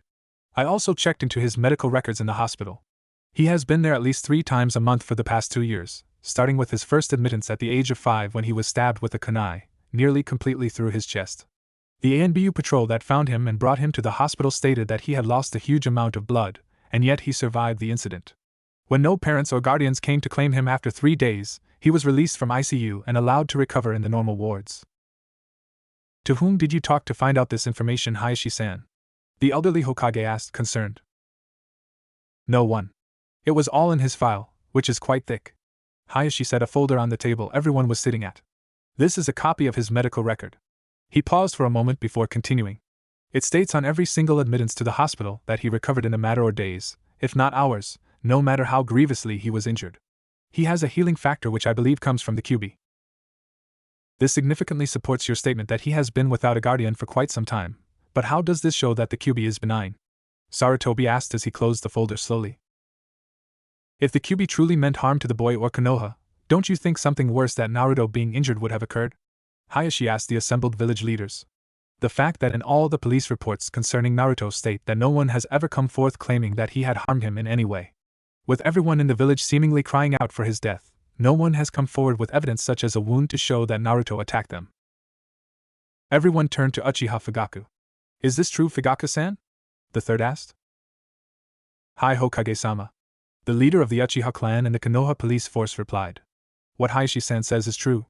No complaints come to my mind. The man visibly resented having to support the Hyuga clan, but he couldn't lie about something like this. Also there is the account that Naruto's Kyuchan fought today. This revelation startled everyone in the room. My wife noted that it only attacked those who approached my daughter. The pale-eyed man paused for a fraction of a second to take a breath. It was the only one to severely wound the villagers. After the villagers fled, it didn't pursue them. Instead it stayed with Naruto and my wife and daughter. Its knowledge of how to nearly kill a human strikes me as odd for a normal fox. Do you know any more, Hayashi-san? The third asked. I'm afraid not, Hokage-sama. Hayashi replied with a slight bow. I didn't have the time. I would have liked to speak more with Naruto. Do you know where he is?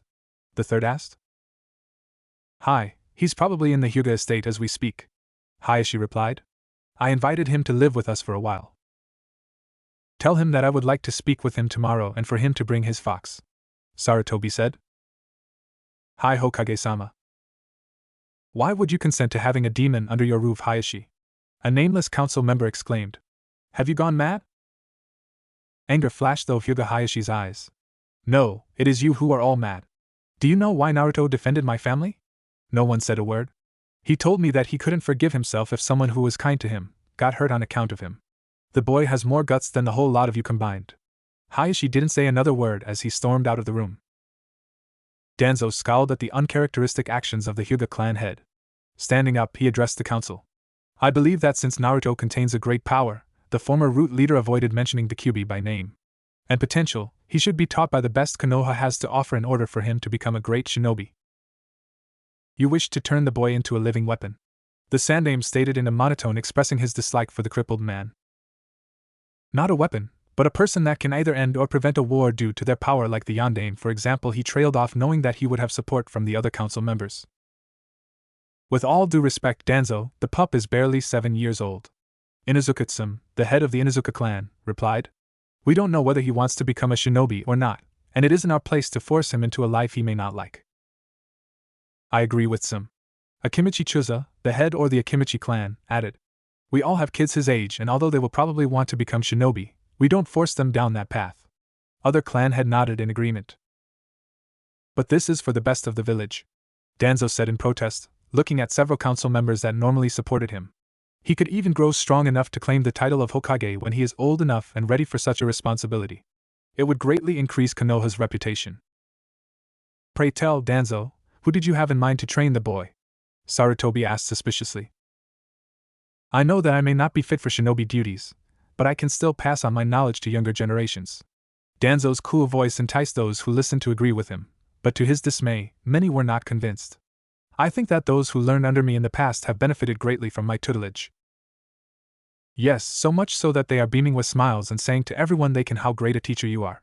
Nara Shikaku, the head of the Nara clan, said sarcastically. Bullshit.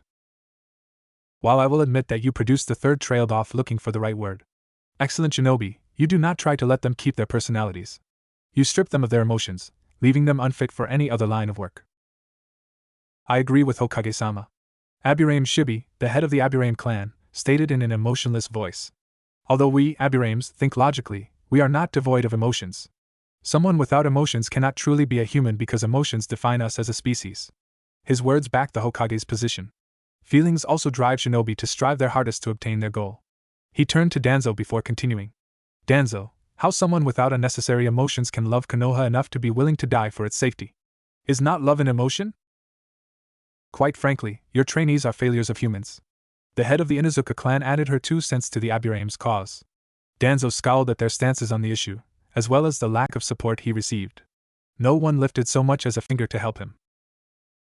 I think that the majority of this council agrees that Naruto should be allowed to choose his own path. Sarutobi closed the case. However, if he does wish to become a shinobi of Konoha, I agree with you, Danzo, that he should be given training early on.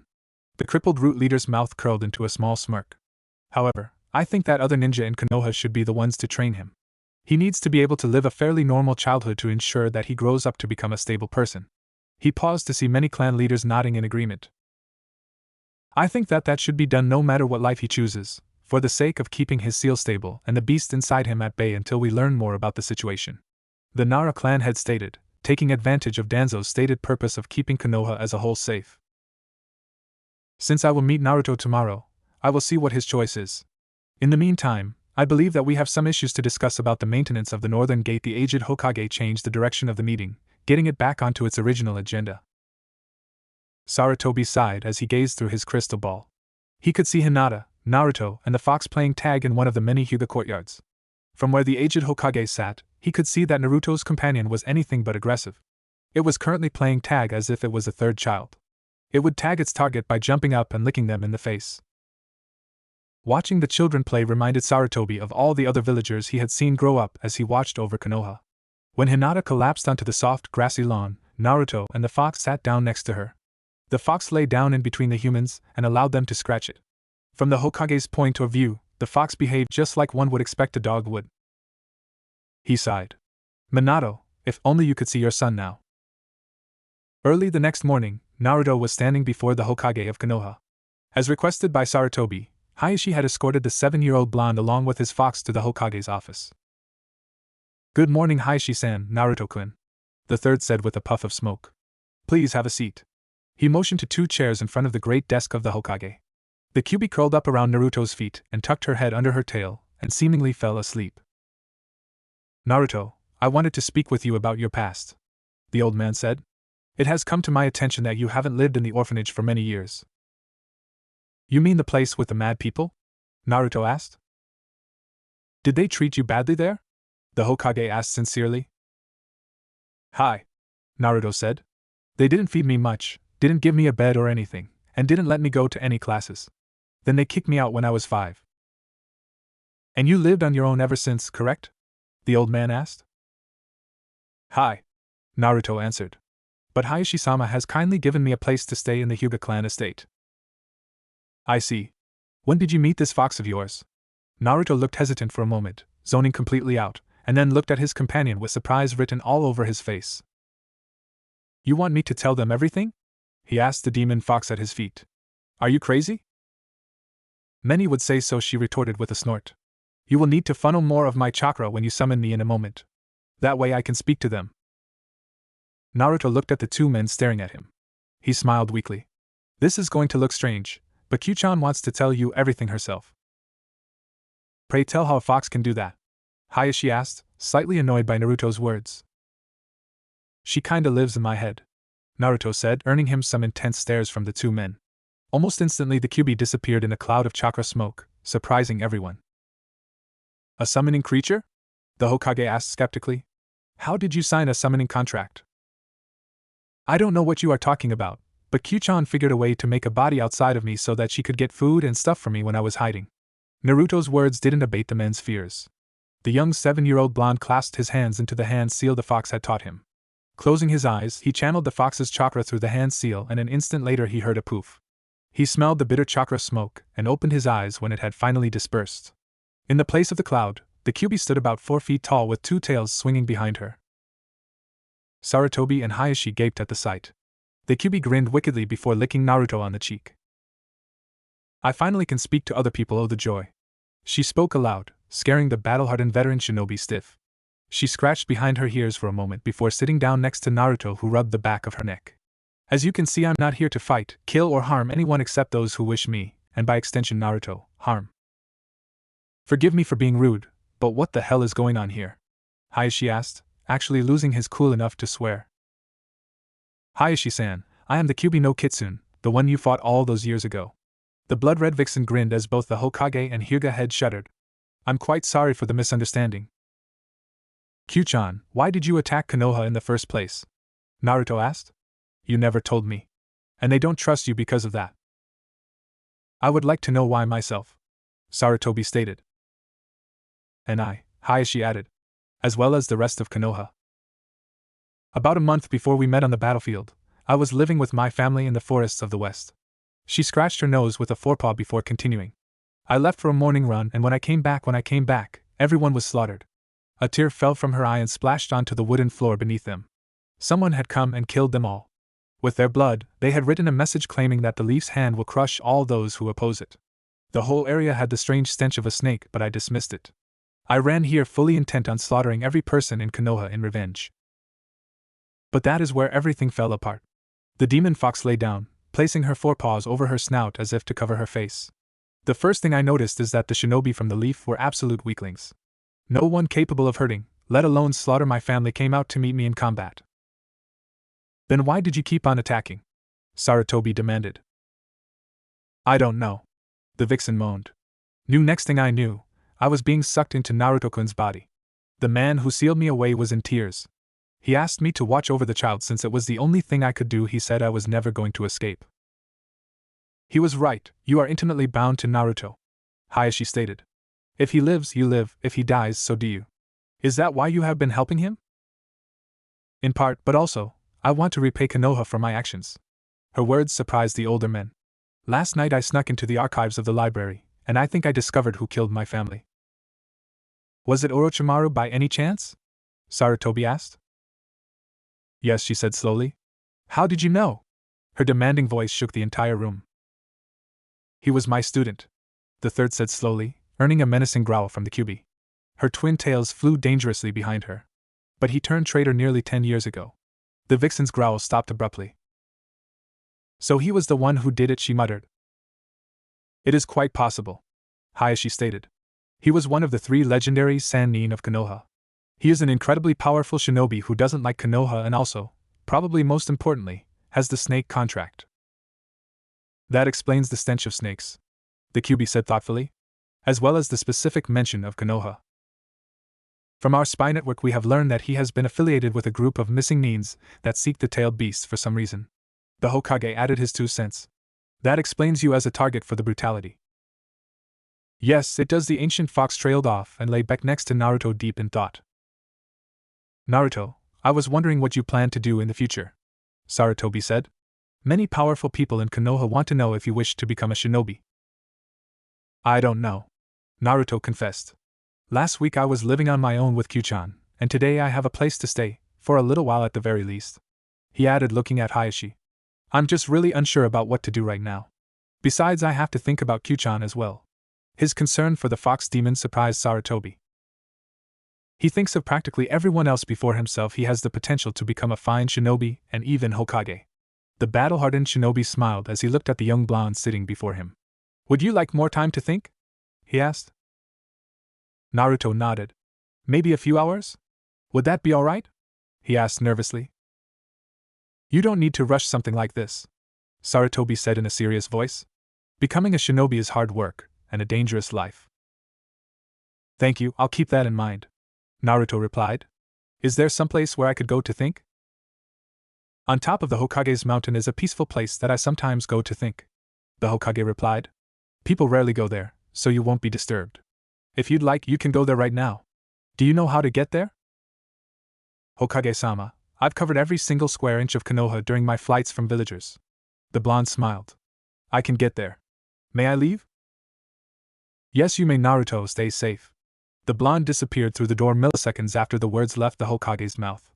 The Kyuubi shrank back to her original size and merged her tails to form a single tail and leapt after her host. What it would be to be young again. Hi, she murmured aloud after he watched the duo leave the room. It would be lovely, Sarutobi replied as he heard the Hyuga. But we have other things to discuss than what it would be like to be young again. Naruto's climb to the top of the Hokage's mountain was uneventful, which was surprising considering that he walked along a relatively well-used trail. The Kyuubi bounded through the underbrush parallel to the path, scaring all the small animals into their holes and burrows. The snapping of twigs was a firm reminder to the 7-year-old that his companion was still near him when he couldn't see her anymore. But being alone on the path did scare him a little. Whenever he was alone, bad things tended to happen. Villagers would attack him, or he would get lost. Naruto found his way to the top of the mountain and sat down on one of the heads. From his position, sitting on the top, he couldn't see what the face looked like, but the hair was spiky and stuck out at odd angles. For some reason he felt at home among the stone pillars, but he didn't know why, but his furry companion did. It's strange that he immediately goes to his father's head. She grinned slightly as she padded over to the blonde. Maybe he unconsciously knows that this is his family member, or maybe it just reminds him of his own hair. The Kyuubi sat down next to Naruto and placed her head on his lap like a faithful dog would do. Almost out of pure instinct, Naruto began to scratch behind her ears.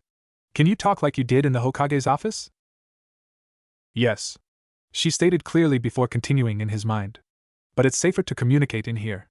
In a shinobi village, you don't know who might be listening. Good idea, Naruto replied. We still have to think about our future. I mean, we could be ninja and beat the hell out of anyone who attacked us. But you heard what the old man said, the fox replied. A ninja's life is deadly and difficult. But where's the fun when there's no danger? Naruto queried. It helps us stay on our toes. But eventually something can happen and we might die, the demon fox said with worry and fear evident in her voice. Am I imagining things, or is the Kyuubi no Kitsune afraid? Naruto jabbed at the vixen's pride. She snapped her head up and forced the blonde to fall backward. Placing a paw on his chest, she growled at him. You foolish mortal. You think that I, the Kyuubi, would be afraid of anything? Said blonde mortal reached up and scratched behind her ears, earning him an annoyed growl. What should we do? Naruto asked aloud. I don't know what to do. You're still a kid, the fox said as she curled up on her host's chest. You aren't mature by a long shot, but you have to decide at some point what to do. You cannot go through life without a goal. Well, I'd like to help you in your revenge, but I don't know about anything else. Naruto trailed off. Should I try to become a ninja? Kit, whether I like it or not, I can only advise you as you make your decision, even though it affects both of us. The Kyuubi stated my advice is that you get ninja training so you'll be strong enough to protect yourself as well as the people you forge bonds with.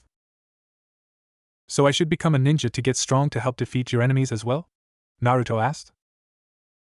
You'd also be able to protect those who you love, the vixen replied and then grinned. Besides, once you become a Konoha shinobi, no civilian or ninja can attack you without tremendous consequences. How do you know that? Naruto questioned the fox curled up on his chest. With my tutelage you can grow incredibly strong, she answered with a touch of pride. If they attacked you, you could kill them and never have to worry about another attack. Everyone would fear you like crazy. But fear like that can be dangerous, the 7-year-old blonde reasoned. If they fear me too much, they'll attack me to rid Konoha of a terrible monster. I'd prefer that they accepted and liked me. You know that isn't very likely to happen, the demon fox replied. So I'll have to become the best shinobi in the world so that they'll accept me," Naruto declared, sitting up violently, causing the Kyuubi to tumble off her temporary bed and yelp in surprise. She quickly rolled to her feet and shook off the dust and dirt she had acquired from her tumble. The Kyuubi, like practically every cogent female regardless of species, prided herself in how well kept her appearance was. Irritably, she scratched her side with a hind leg, trying to remove the last vestiges of dust and dirt from her brilliant red coat.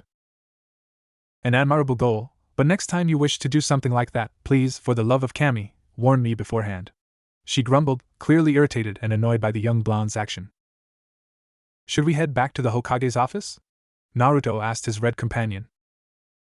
"I like it here," the vixen replied as she jumped to the top of a spike, rebounding off of several others to give herself height and speed. "If they need to talk to us, they know where we are and can come get us."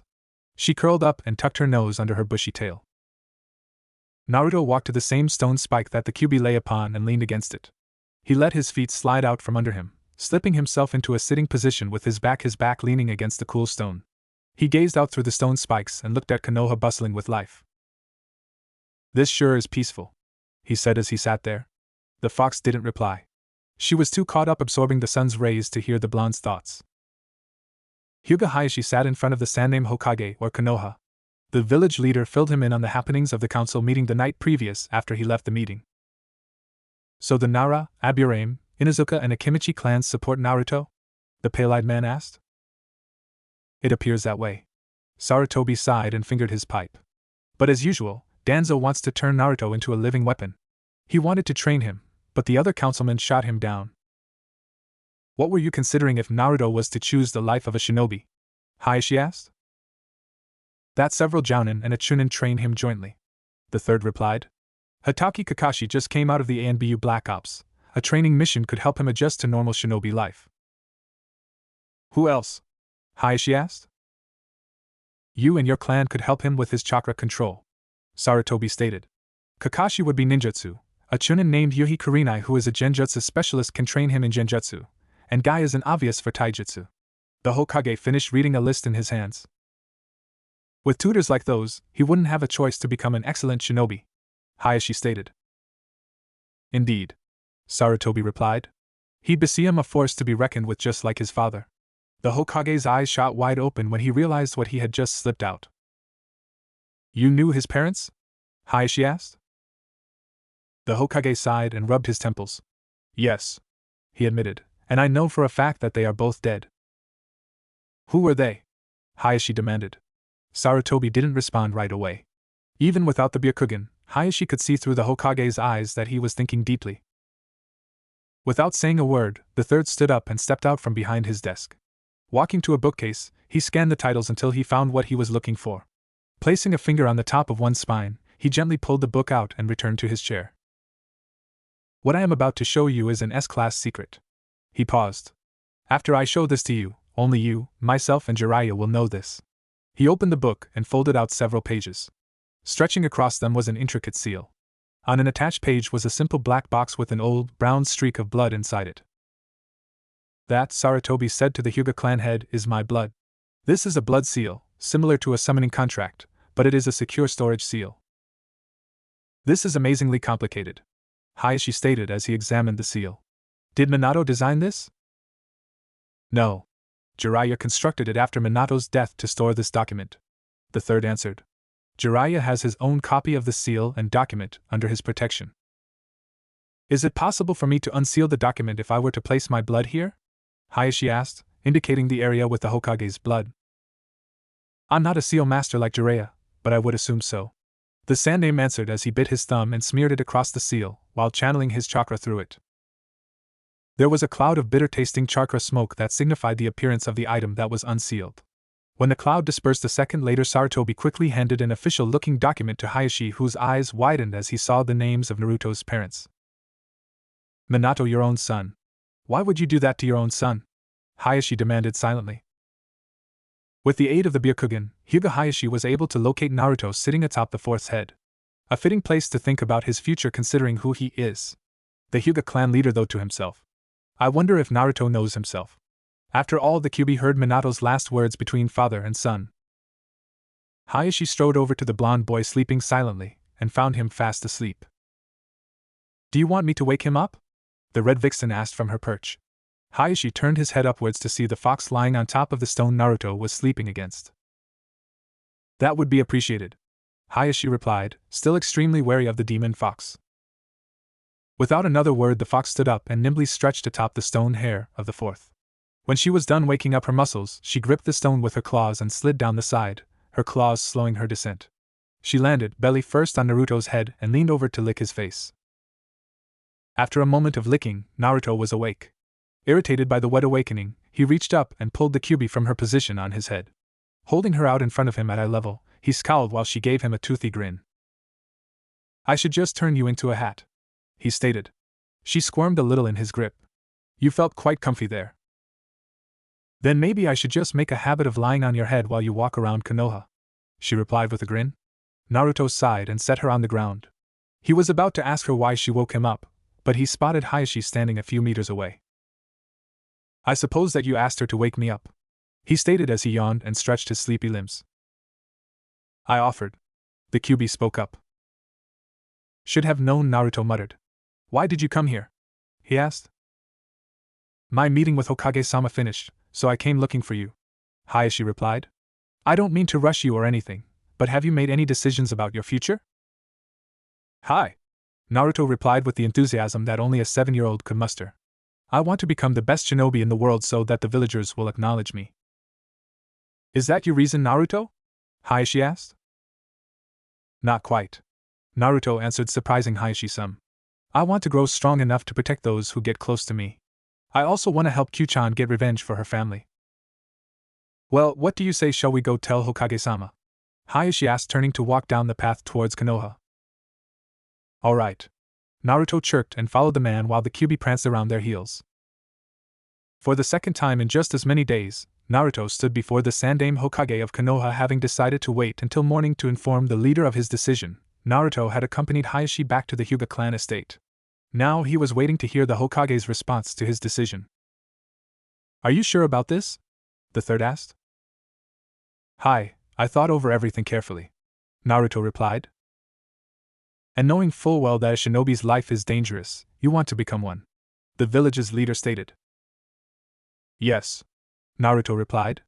I want to get strong so that I can help those I care about, Naruto replied, pulling the Kyuubi, who was sitting on his lap, closer to him. She kindly nuzzled his arm, her whiskers tickling him slightly.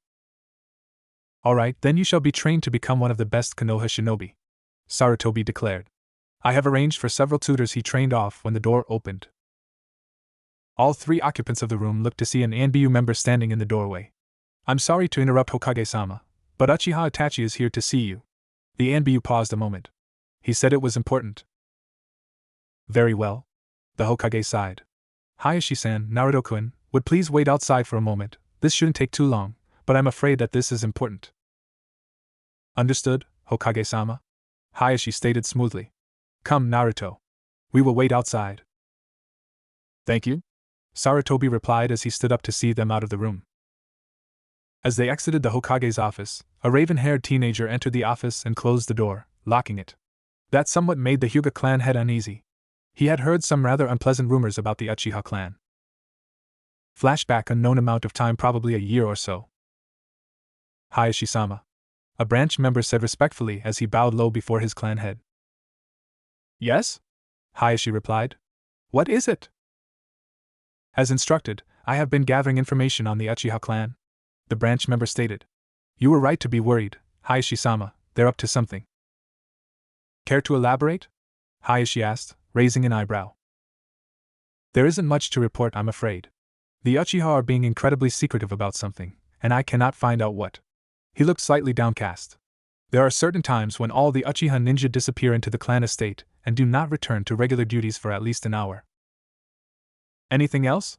Hayashi prompted. Every minute detail can lead to major discoveries.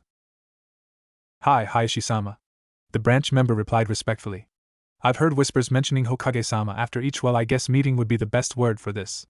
Hokage-sama might be targeted in whatever the Uchiha are planning. That would make sense, Hayashi murmured. Thank you for your services. I may need to call upon you to speak with Hokage-sama about this matter, so don't die. Hi, the subservient man replied before disappearing out the door. Troublesome. End flashback. After what seemed like 15 minutes, the office door opened and the third motioned for Hayashi and Naruto, with the Kyuubi, to enter. Uchiha Itachi stood smartly at the corner of the Hokage's great wooden desk, waiting for the village leader to return to his seat, which he did as Naruto and Hayashi stood in front of it. The Sandaime Hokage rubbed his temples with a sigh, trying to relieve his headache, but no amount of rubbing would help. Itachi-san has revealed some disturbing facts about the Uchiha clan. Sarutobi started. Hayashi-san, we'll talk about them later, but now, we need to talk about Naruto's training. Are we going to go through with the schedule we mapped out yesterday? Hayashi asked. Not exactly. Itachi-san will take Kakashi's place. At the Hokage's words, the Kyuubi prowled over to Itachi and began to sniff him over. After several tense seconds, the red fox bobbed her head in approval and everyone, who suddenly found themselves holding their breaths, sighed ever so slightly with relief. He's acceptable, the vixen stated as she sat down next to Naruto. Itachi for once in his life was caught off guard. The fox just spoke. Almost immediately his onyx eyes faded to the fully matured first stage of the Sharingan. Author's note: this isn't the Mangekyo Sharingan, just the 3-koma version of the normal one. What the hell? He swore explosively as he jumped back, pulled out a kunai, and held it in a neutral stance. He could either attack or defend in a moment's notice. It's quite alright, Itachi-san, the Kyuubi isn't going to attack you. The Hokage's words didn't assuage Itachi's fears. Are you telling me that the Kyuubi is out of its seal? Itachi demanded, Sharingan flashing. Brat, for your information, I am not in it. I'm a demon, and more importantly a demon with a heart. Her words were directed directly towards Itachi, who froze at the sound of her voice again. I don't wish you or any of Konoha any harm. The bastard Orochimaru set me up to attack Konoha. He tricked me and this is where it got me. Also, I have not escaped the damnable seal, but have merely created a body which I control. As if to prove her point, she grew about a foot taller at the shoulder, making her the size of a retriever. All my chakra is sealed within Naruto-kun, and he can regulate the amount which I have at my disposal. Naruto still holds the leash, but it is a little larger than it used to be. Her words offered the Uchiha prodigy a little comfort. So I'm to train Naruto? Itachi asked, slightly nervous at the prospect of spending time with the strongest demon in existence. Who could blame him? He was still in his early teens and could still remember the image of a huge nine-tailed fox thrashing the land outside Konoha.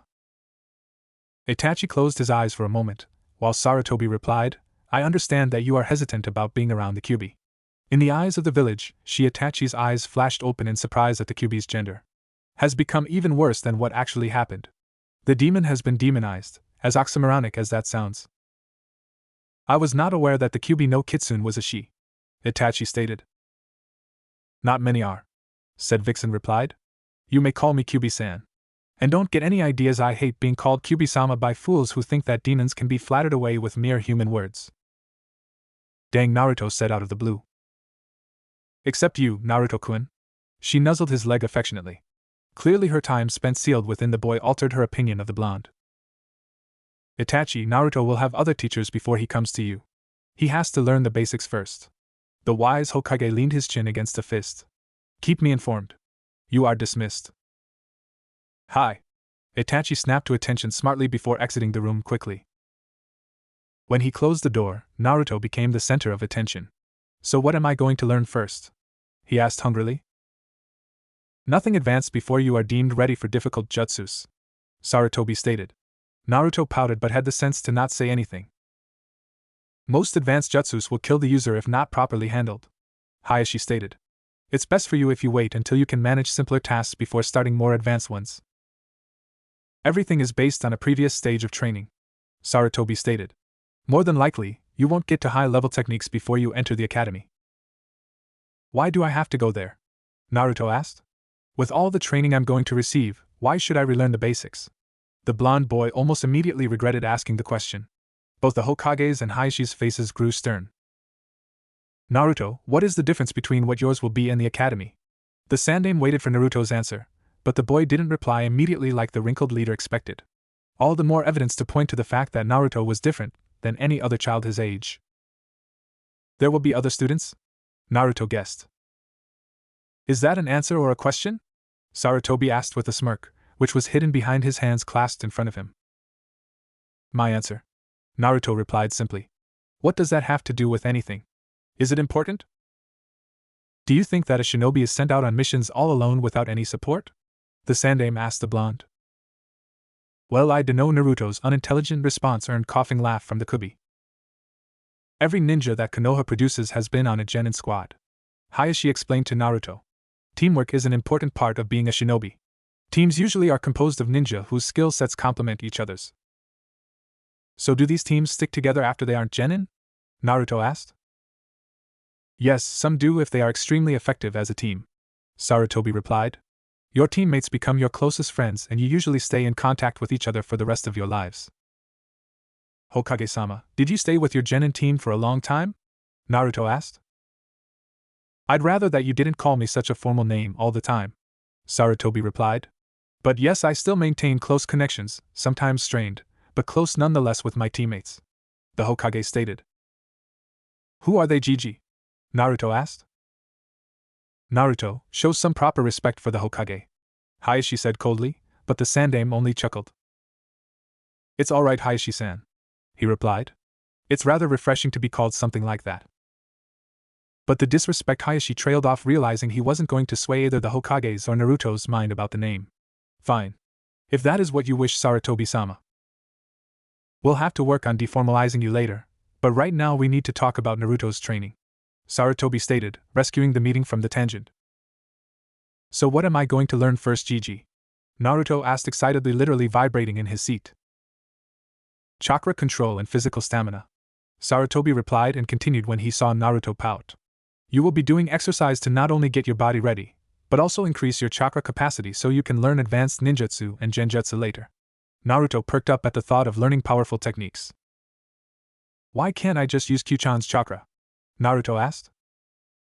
Your body won't be able to circulate my chakra unless you have a larger than normal chakra capacity for it to circulate within, the Kyubi stated and then scratched her side.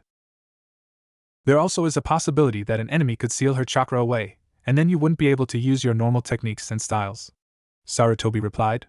By increasing your reserves and control, you will ready your body and mind for more training. You will be learning these things from me while I also teach Hinata, Hayashi stated. Naruto smiled. Thank you? The blonde thanked the white-eyed man. You will learn taijutsu from a jounin by the name of Guy, the Hokage stated. He is a taijutsu specialist and can teach you the art of hand-to-hand combat. Then there is Uchiha Itachi, whom you just met a few minutes ago, Sarutobi continued. He is probably the second best ninjutsu expert as well as one of the stealthiest ninja in Konoha. Who's the best ninjutsu expert? Naruto asked. Me, Sarutobi replied. But unfortunately I don't have the free time to train you. However, I will probably take the liberty of teaching you a few jutsus along the way. Oh, I see, Naruto replied somewhat subdued. But I'll make sure that you teach me something, Gigi. Okay then, moving on, you will learn genjutsu from a chunin by the name of Yuhi Kurenai, Sarutobi continued. Despite her lower status, she is Konoha's best genjutsu user. Is that everything? Naruto asked. By that time, you should be a genin and going on missions with a team of your own, the Sandaime answered smoothly. What if I go faster than that schedule? Naruto asked. We'll worry about that when we get there, Sarutobi replied with a smile. Is there anything else to discuss? Hayashi asked. I don't wish to waste your valuable time, Sarutobi-sama. Well, unfortunately paperwork calls, the Hokage replied. If there is nothing else to discuss, then you are dismissed. He stood up and walked his two guests to the door before returning to his desk and starting on the mountain of paperwork rushed in by his secretary. What I wouldn't give for help doing this. Naruto's trip through the village was a little better than his first entrance with Hinata and her mother. Traveling with a clan head, especially a renowned clan like the Hyuga, defiantly had its advantages. Everywhere they went, whispers followed them like wildfire. He's mad, I tell you. The demon must have brainwashed him. There's no way the Hyuga would stoop so low. First that damn fox, now the Hyuga? The demon must be getting around the fourth seal. We're dead if he stays alive.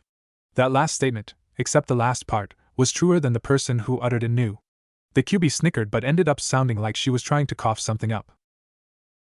Smooth, Naruto commented sarcastically, only piquing the fox's irritation. Can it, Blondie? She replied, most annoyed, within the safety of Naruto's head. It would not be good if the villagers heard her talking aloud. It would probably start the biggest riot/mob beating in the history of the Hidden Village. I'd like to see you try in my situation. This body isn't exactly the best. Can't you just change your body size and stuff? Naruto asked. I saw you do it in Gigi's office, so why can't you change it so you can snicker properly? The demon fox was silent. Naruto actually had a point. You're getting too smart for your own damn good. You know that? It's your own damn fault. Naruto retorted. You're the one who taught me. That irritated the Kyuubi no Kitsune too much. With a growl, she nipped Naruto's butt, or rather where his butt had been when she had leapt. Naruto was currently running just beyond her reach in circles around Hyuga. I'll get you if it's the last thing I do. You are so dead. I know if I died, wouldn't you as well? Naruto asked. If you want to commit suicide, please don't bring me into the situation. Go hide in a corner and poof back inside me. You will pay, the snarling vixen declared in between jumps that narrowly missed Naruto's bottom. Ooh! Naruto exclaimed. So close. I think I felt something that time. Unfortunately for Naruto, his butt soon became tenderized when he entered the Hyuga clan estate. The Kyuubi grew to her maximum size for her current chakra allowance, and tackled Naruto with ease. Resting on top of Naruto, the blood-red fox grinned savagely, revealing a fine set of razor-sharp teeth. Got you! She growled softly yet happily into the blonde's ear.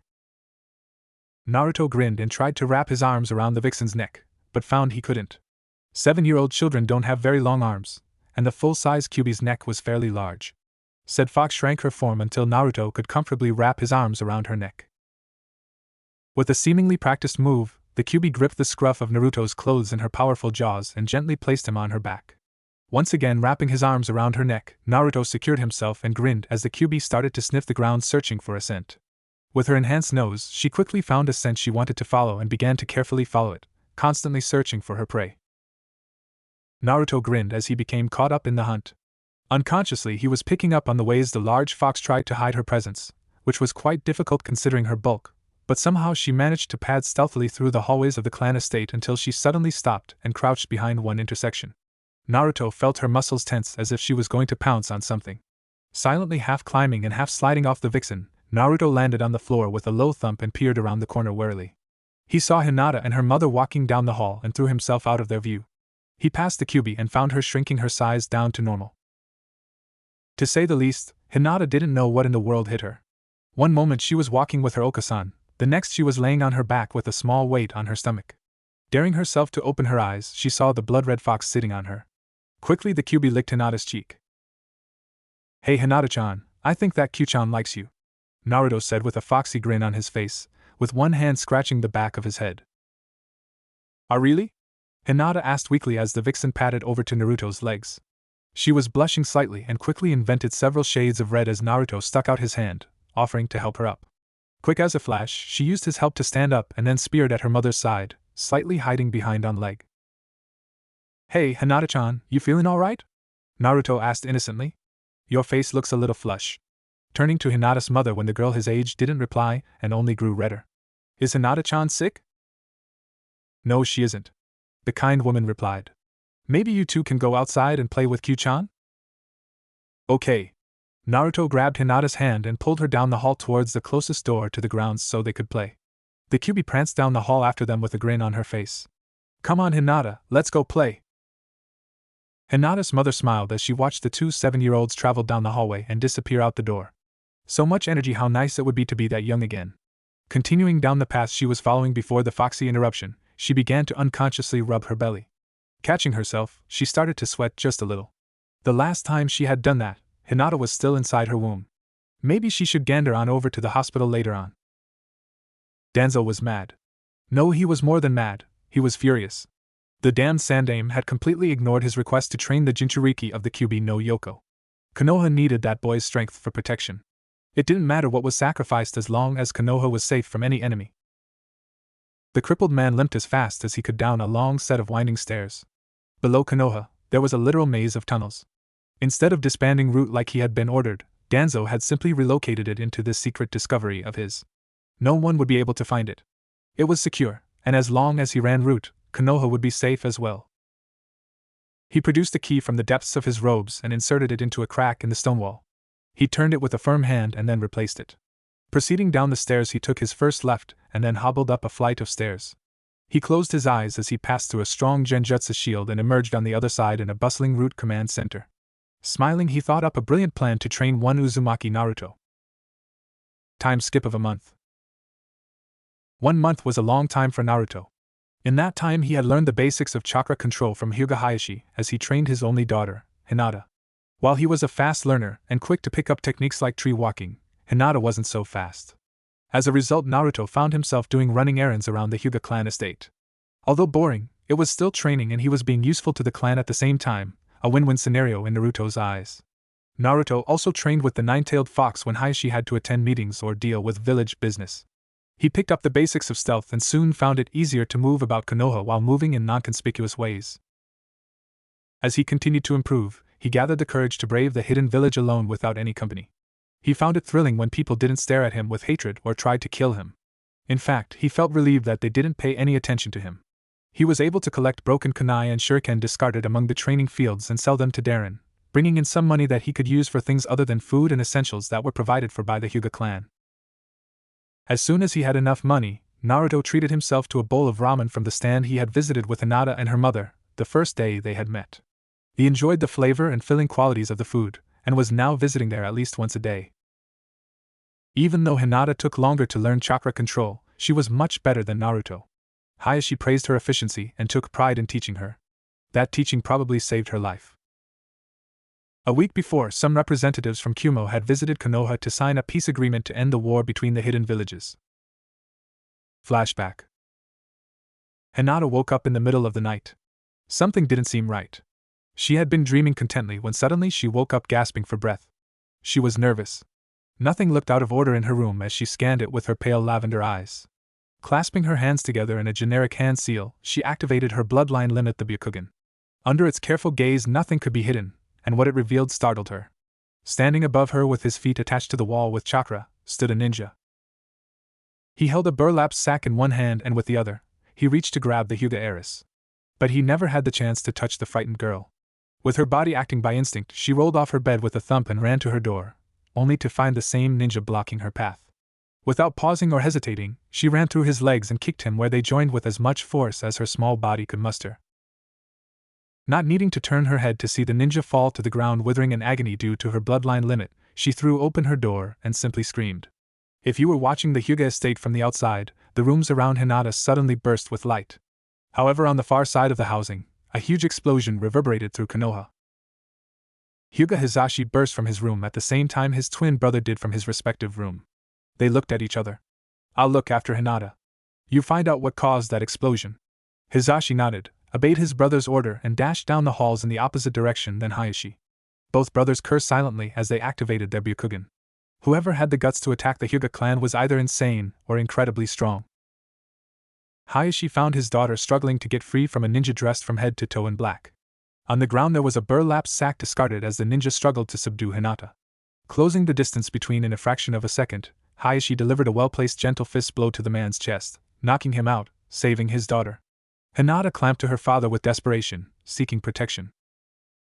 With one hand reassuring his daughter, Hayashi used his other hand to remove the ninja's face mask.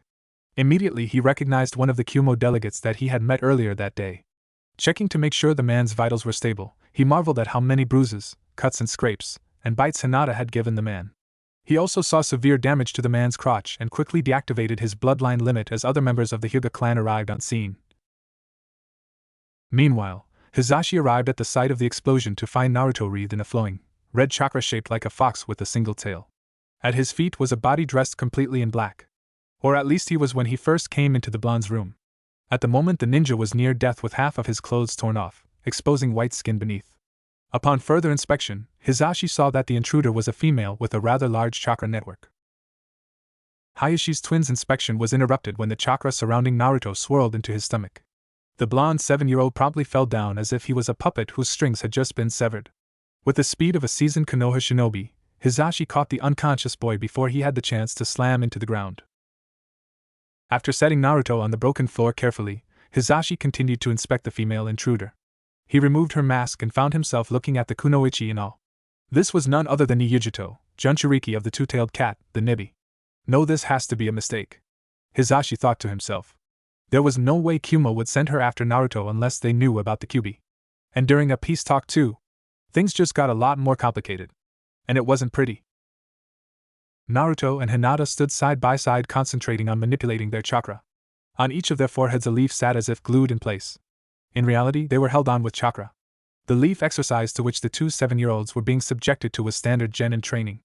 To be able to successfully complete the training exercise at their age was quite a feat. Hayashi was practically glowing with pride when he saw his daughter training hard as he passed the door to the Hyuga training hall. Oh, did I mention they were hanging upside down from the ceiling? With chakra gluing them to the ceiling, the leaf exercise became even more complicated. While having to regulate the flow of chakra in their feet, which is the hardest place to manipulate the body's energy, they had to gently hold the leaf to their forehead. The contrast of lots of chakra to hold the pair to the ceiling, to the minimal amount of chakra the two could manipulate, made the trial Naruto and Hinata even harder. Hinata's membership of the Hyuga clan meant that she had an easier time manipulating her chakra. For centuries the Hyuga had used chakra manipulation as their main mode of attack, thus it became a hereditary trait to be able to easily manipulate their chakra. On the other hand, Naruto had only managed to attain a comparable level of chakra control through intense training. His enhanced chakra reservoirs that he received from the Kyuubi made controlling his chakra extremely difficult. Hinata-chan? Naruto broke the silence for the first time in an hour of training. Hi. Hinata stuttered. What is it? Ano, you want to take a break? Naruto asked. I could use something to drink and maybe a bowl or 3 of ramen. Hinata giggled as Naruto's eyes dimmed and he started to drool at the thought or ramen. He was rudely disturbed when some drool fell down his nose. Remember, he was hanging upside down. His choking threw his concentration and control out the window. First his leaf fell off his head. After frantically trying to catch it as it fluttered farther away, his feet began to unglue from the high ceiling. Naruto cried out as he felt himself detach from the ceiling, seemingly hang in midair for a split second, and then plummet to the floor below. Landing with a sickening crunch, a stunned Jinchuriki lay in a heap mumbling rubbish about ramen in a dreamy voice. And Naruto-kun? Hinata called out uncertainly. When he didn't respond, the windows on the building rattled when Hinata shouted, Naruto-kun. Still with enough sense to walk down the walls and reorient herself with the floor sans a crash, Hinata rushed to the blonde's side. After a minute of poking and prodding a motionless Naruto, the blonde sat up, rather shakily, but under his own power. Ow! Naruto moaned as he rubbed an already rising bump on the back of his head. Stupid, harder than rock floor. I'm glad that you're alright and Naruto-kun, Hinata said with a slight blush. Ano, Hinata-chan, I like it better when you don't stutter, Naruto stated while Hinata blushed even more. You sound cutter when you talk normally. She's got it for you bad, Kit. The red vixen snickered as she peeked through the doorway. And you don't even notice how cute. Hi. Hinata replied, blushing furiously, producing colors or red that painters only dreamed of. I'll try harder.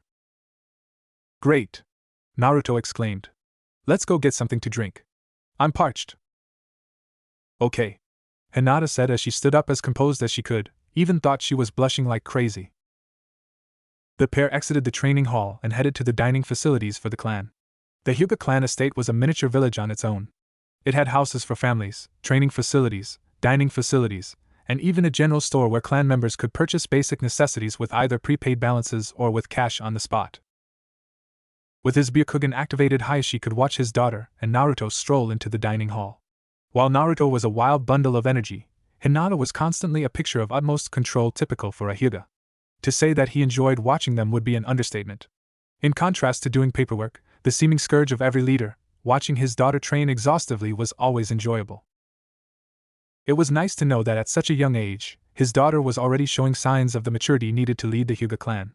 Having one's destiny set at birth always rubbed against both Hayashi's and Hisashi's grain in every possible manner.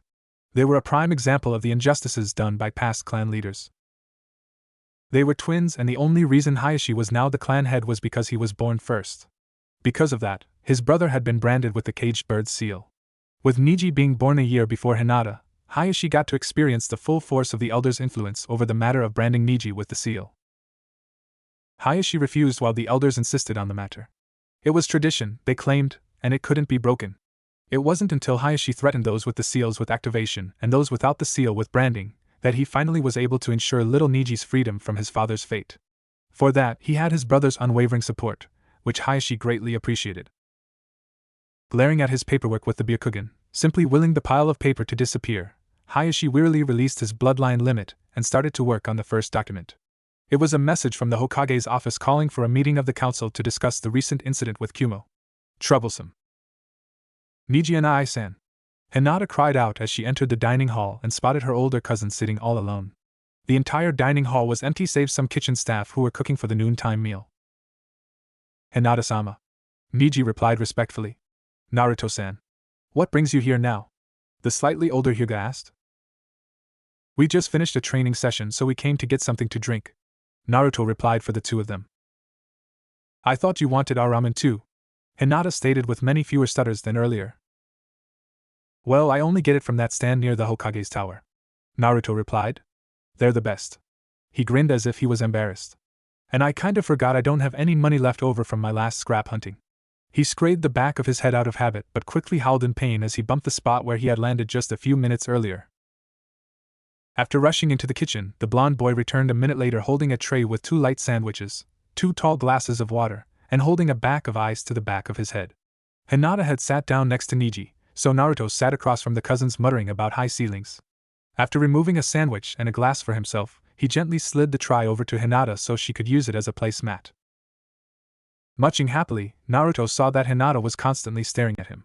Whenever he caught the heiress, she would immediately look down, blush and poke her index fingers together. Q-chan, why does she do that?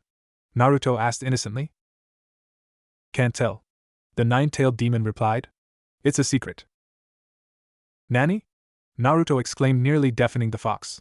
You're a part of me, how can you hold something like that a secret from me? Mentally, Naruto sniffed, and gave the red vixen a taste of his puppy eyes.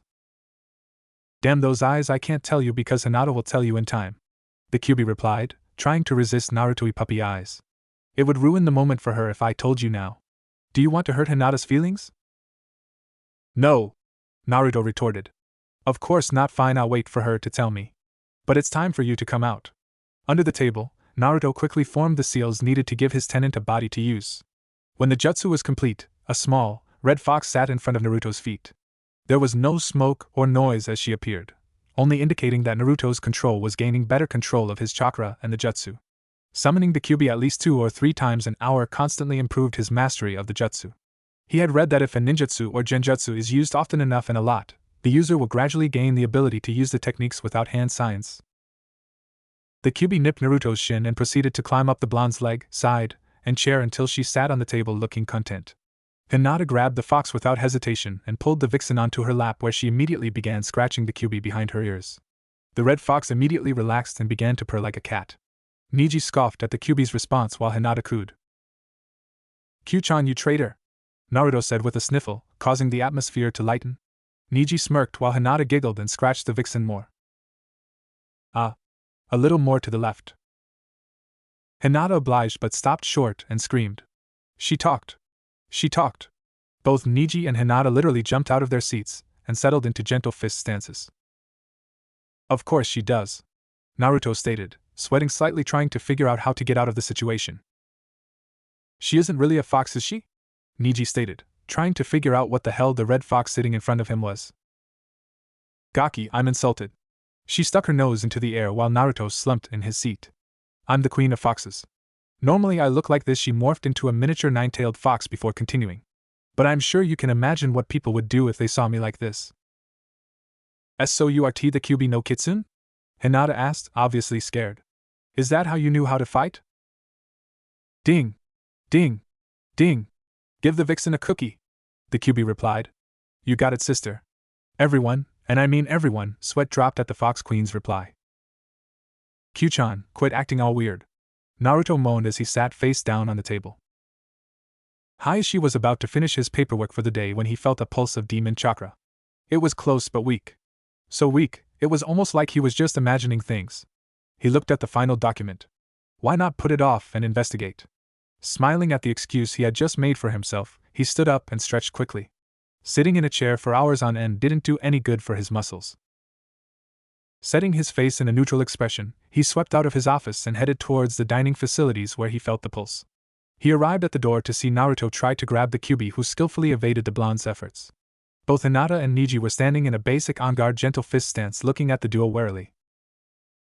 "I see you've made your introduction," Hayashi stated as he walked through the doorway. "Hello, father." Hinata didn't look away from the Kyuubi. Hayashi looked at the two Hyuga and saw that their bloodline limit was activated, granting them 360-degree vision. "Greetings, Hayashi-sama," Niji stated a moment later. "You don't need to worry about Kyuubi-san." At this, both Niji and Hinata turned to look at Hayashi in amazement. "Father, you know what she did," Hinata began. "I do, and I know why." Hayashi's statement hit the Hyuga children hard. "You've talked with her then?" Niji asked and stated at the same time. "With Naruto and the Hokage present," Hayashi replied. "We were trying to figure out why she wasn't attacking Konoha if she could get out." "Get out of what, father?" Hinata asked. "You've been told that the Yondaime defeated the Kyuubi no Kitsune about 7 years ago at the cost of his own life," Hayashi stated. "He sealed me inside Naruto-kun with a forbidden technique." The fox darted through Naruto's guard and lifted his shirt up with one paw. Placing a second on the blonde's belly, she sent a minute pulse of chakra into him, revealing the seal. Hinata was the first to lower her guard, and when Niji saw that both Hayashi and Hinata seemed to trust the demon, then he too lowered his guard and sat back down. "So you aren't a demon like the villagers yell that you are," Niji stated. "Obviously not, Gaki," the Kyuubi stated. "My presence alone should be enough to confirm that. You're the genius of the Hyuga clan, use your brains for once today." That insult wounded Niji's pride to no end. "At least you can see the difference between the human and the demon living together," Hayashi said to Niji, trying to cheer him up a little. "There's a whole village of people along with many shinobi that don't have the brains to understand what you see."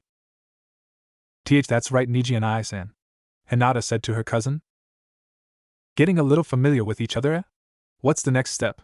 Hayashi joked and inwardly smiled with amusement as Hinata and Niji spewed the water they had been drinking directly on Naruto and the Kyuubi. "Father!" "Hayashi-sama, I beg to differ." "Thanks for the shower," the Kyuubi muttered and then began to shake herself dry, further soaking Naruto to the bone. "Why am I always on the losing end on these things?" Naruto cried to no one in particular, as he felt the cold spray. The Sandaime Hokage of Konoha smirked as he saw Hinata and Niji come to accept both the blonde and the fox sealed inside him. Children who could understand Naruto would only help him. The fact that they were Hyuga and practically royalty only made Naruto's position better in the future. Unfortunately for the Hokage, not everything was going as swimmingly for him as it was for Naruto. The Uchiha clan was defiantly up to something. They were holding regular clan meetings for longer than they used to. In fact, it seemed as if they accomplished less and less in these meetings than normal. Uchiha efficiency was usually impeccable, but now it was a clue to something being amiss. Tiredly, he began to think of the possibilities present to him in dealing with the matter. The ones that he could think up didn't sit well with him. After all, killing a clan is a big deal. Sighing, he put the matter to rest in order to move on to more pressuring things. Like the Kumo attack. Something seemed wrong as he reviewed the facts. No one on the patrols noticed anything in the hours and minutes before the fighting began. Even that statement seemed awkward. The ANBU were the creme of the creme and they couldn't detect a Jinchuriki's presence? Even while unconscious in the ANBU prison, the Kunoichi exuded power. Even a Chunin could sense her power, so why didn't the ANBU find her? Sarutobi walked out of his office still pondering these things and strode down the halls of the Hokage Tower. The council was meeting a floor below the Hokage's office to discuss the recent and bellicose actions against Konoha. As soon as Sarutobi swept into the room, the other members of the council stood in respect and waited for the leader of Konoha to sit before they did likewise. "I would like to call this meeting to order," the Hokage rumbled. "Anyone like to give a recap of what happened?" Danzo raised his one good arm and then spoke. "Kumo has recently engaged in offensive actions against the village during a time of peace.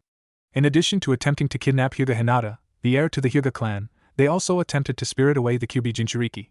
During their assault on the Hyuga clan estate, both targets defended themselves against one Jounin and one Jinchuriki from Kumo. After aid arrived, both Kumo and Nin were subdued and captured. The only damages were to a small section of the Hyuga clan estate where the Kyuubi Jinchuriki was residing." Danzo finished with his statement and fell silent. "In the future, I request that Uzumaki Naruto not be referred to as the Kyuubi Jinchuriki. He is a human being and has a name," Hayashi spoke up. "In addition, my brother found the Nibi Jinchuriki, Niyujuto, unconscious at Naruto's feet when he arrived. Other than that, I have nothing further to add to Danzo's statement." "Very well," Sarutobi said. "If anyone wishes to refer to a Jinchuriki, Please use the person's name. Danzo's eyes narrowed, as he knew this was deliberately pointed at him. Now, please tell me what your opinion is about what Konoha should do in response to the recent events. I don't care what it is, just tell me. Retaliate with military assaults, targeting key support installations that Kumo relies on. Danzo immediately stated and then allowed others to speak. Imprison the Kumo shinobi and interrogate them for further information. Uchiha Fugaka stated. I believe that we may be able to learn of gaps in our defenses if we learn how they snuck into Konoha. This would be a great asset to our general security. We need to gain a non-threatening relationship with Kumo. Inuzuka-tsum stated. I think that we should interrogate them mildly to see if we can sniff out any useful information. After that we release them to Kumo after a treaty is finalized. I think that our standing with Kumo would be better if we simply released them to Kumo and escorted them to the border. Akimichi Chuza added to the growing list of opinions. We can release the Jounin to Kumo to gain some good faith, but keep Niyujuto. Nara Shikaka stated. Uzumaki Naruto is an enigma because he is a Jinchuriki. The Biju sealed inside humans have generally been used to wage destructive war, but as of now, Naruto's only training will be from normal shinobi. This is a chance for him to receive Jinchuriki training from another Jinchuriki. I agree with Shikaka-san's proposal, but must add that all of Uzumaki's training with Yujuto be under the supervision of an elite Jounin for a probation period. Aburaim Shibi added to Nara Shikaka's idea. This would be to make sure Uzumaki Naruto is learning beneficial things. She would also have to be under ANBU supervision at all times, seeing as she could possibly be a threat to Konoha. Uchiha Fugaka stated. Don't have any other idea to Shikaka-san's, Shibi-san's and Fugaka-san's proposition. Hayashi stated lastly. I'm sure that you, Danzo-san, would agree that Naruto needs training when it comes to the issue of the Kyuubi. I can see nothing wrong with the idea. Does anyone else have anything else to add to be considered? Sarutobi asked the council. No one said anything in reply to his question. Very well then, since several seemed to like the idea of releasing the Kumo Jounin, while keeping Niyujuto, it shall be put to a vote. Pausing and taking a deep breath, calming breath, the Sandaime Hokage put the matter to a vote. All those in favor of following the previously mentioned course of action, please raise your hand. Hayashi raised his hand along with Shikaku, Shibi, and Fugaku. Sarutobi raised his hand as well.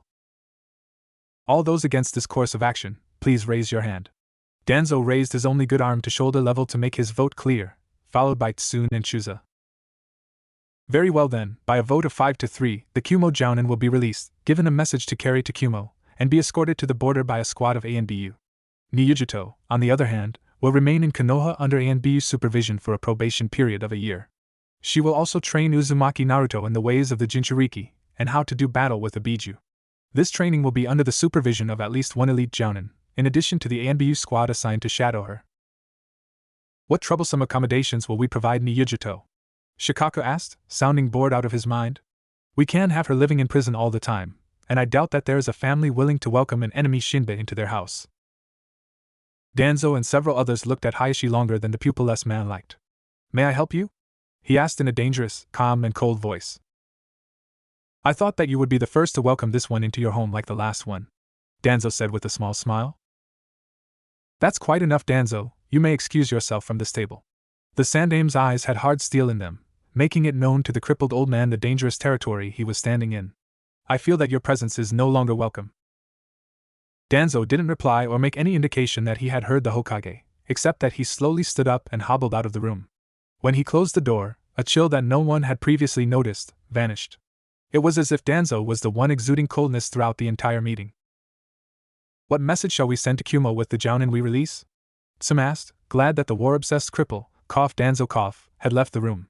Everyone unconsciously became more relaxed and comfortable without him there. A simple letter of our intentions and wishes for peace should suffice, Hayashi stated.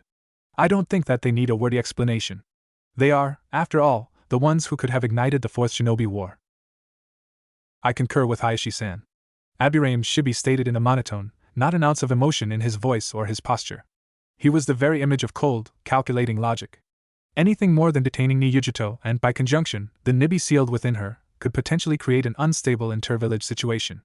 Anything more than a simple yet effective message conveying our intents could incite anger against Konoha. Are there any objections to this plan? Sarutobi asked. When no one raised a hand or made his or her opinion in the matter known, he concluded the meeting.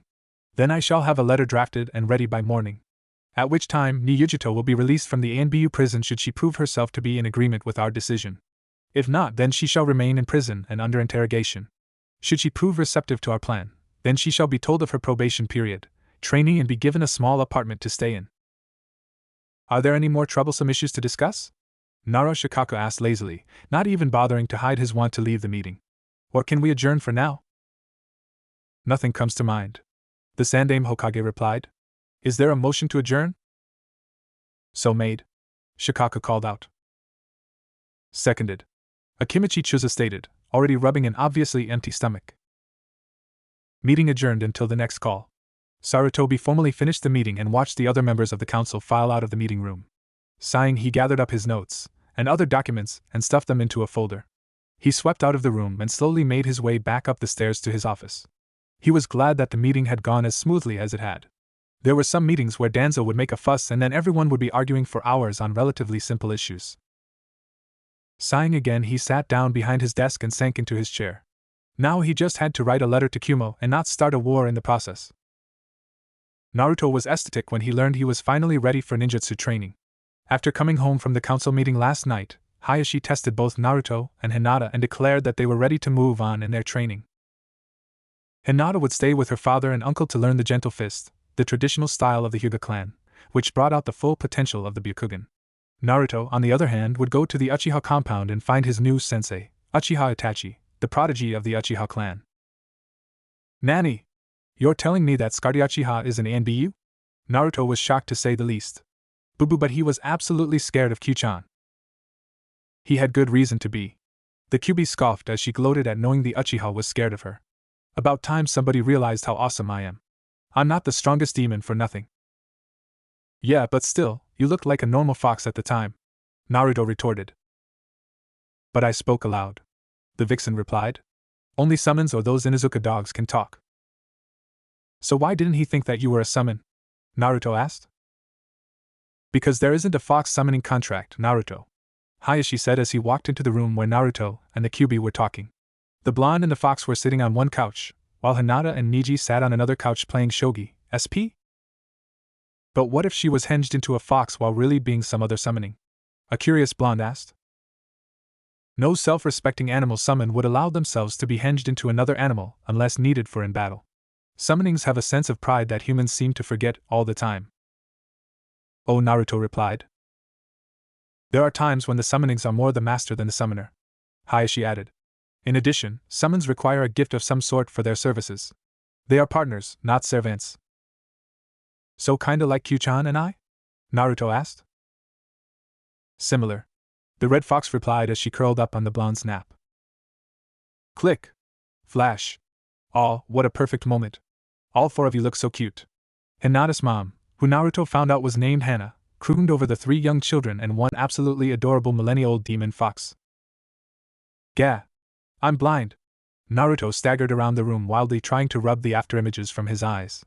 The Kyuubi was sprawled unceremoniously on the ground, with her tail significantly higher than her head. Hinata giggled at the sight while Niji sighed. Although the blonde was worth keeping around, he did have moments where Niji questioned his uncle's decision. The flashes and clicks kept coming until Hana ran out of film in her camera. Taking pictures of the children was a lot of fun, and offered countless blackmailing opportunities when they grew older. Hana-san, moaned Naruto as his vision began to return to normal. Why? Because it was fun, she replied with a smile. GRRR Naruto's replied. Hana rubbed his head affectionately before hugging Hinata and saying hello to her stoic nephew. Niji wasn't one for hugging and other displays of emotion. He was a miniature version of his father, but slightly more formal. I just wanted to tell you that diner will be ready in half an hour, so wash up and get ready. Hana's statement was replied with a chorus of hi. As two boys, a girl, and a fox jumped past the mother on their way to get ready for diner. It's nice seeing them get along so well, Hana said as she hugged her husband. Hayashi kissed his wife on her head and buried his nose into her hair, holding her even closer to his chest. It's almost as if they are all siblings, Hayashi commented. Hana replied into Hayashi's chest. Are you comfortable with an Uchiha training Naruto? Hana asked her husband as she pulled out of the embrace enough to speak. Sarutobi-sama feels that Itachi is honorable and devoted to Konoha before his clan, Hayashi replied. And quite frankly, I agree. That startled his wife, but she didn't show it. He revealed that the Uchiha clan is plotting against the Hokage. It confirmed the rumors that I had heard, and he is currently investigating who is behind the move, and who is involved. So he'd do practically anything for Konoha? Hana asked. That sounds an awful lot like Danzo and his route ANBU. I know, but he is reporting directly to the top and I feel that he may be loyal to those who show him kindness, Hayashi stated. So he is like Naruto? I would think so, but not so openly, Hayashi replied, but then whispered into his wife's ear about Niyujuto and her potential training of Naruto. If either one of his new senseis decided to harm Naruto, there wasn't much that the blonde would be able to do, reasoned Hana. A well-trained Jinchuriki and the Uchiha prodigy. Both strong shinobi came from factions that didn't like the Hyugas. Someone might just try to take revenge on the Hyugas by harming Naruto. It was a possibility, after all. Dinner that night was quieter than normal, but that was to be expected. Hinata and Naruto were at important transition points in their ninja training. Both 7-year-olds went to bed early so they could be ready for whatever tomorrow brought. Naruto woke up the next morning to the incessant ringing of his alarm clock.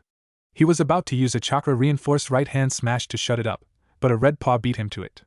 Instead of creating property damage, the vixen simply tapped it with lightning-quick reflexes, milliseconds before the blonde's fist could even begin to move. Naruto stretched to wake up his stiff muscles and tried to get out of bed, but found the Kyuubi still sleeping on his thighs. "Oh, you! Wake up! We have to meet my new sensei." 5 more minutes. The ancient nine-tailed demon begged. Half asleep, she flicked her tail towards Naruto, trying to shush him up. "We've got to go," Naruto said firmly, trying to reason with the red fur ball in front of and on top of him. "I think there's bacon for breakfast." "Why didn't you say so sooner?" the Kyuubi asked, already opening the door to the hallway. "Come on, slowpoke. That bacon is calling to me." She took a few sniffs of hallway air before giving the blonde a toothy grin. "You're right, and that meat's got my name written all over it." Naruto was stumbling around his room trying to dress as quickly as possible. Eventually he wound up with his shirt on backwards, but decided that it was good enough. In a flash he was racing the Kyuubi down the hall, narrowly missing members of the Hyuga clan, who simply froze as they saw the pair running towards them. It had long since been discovered that freezing was the best way to avoid being trampled by the duo. The Kyuubi nosed ahead around a bend that Naruto had some difficulty with. It was a sharp right angle, and the only thing keeping him from smashing into the opposing wall was his use of the walls to rebound off of using chakra. It was as if he was going around a bank turn, but a little more awkward, thus the Kyuubi's marginal lead. She had a lighter mass, and thus was affected much less by centripetal forces.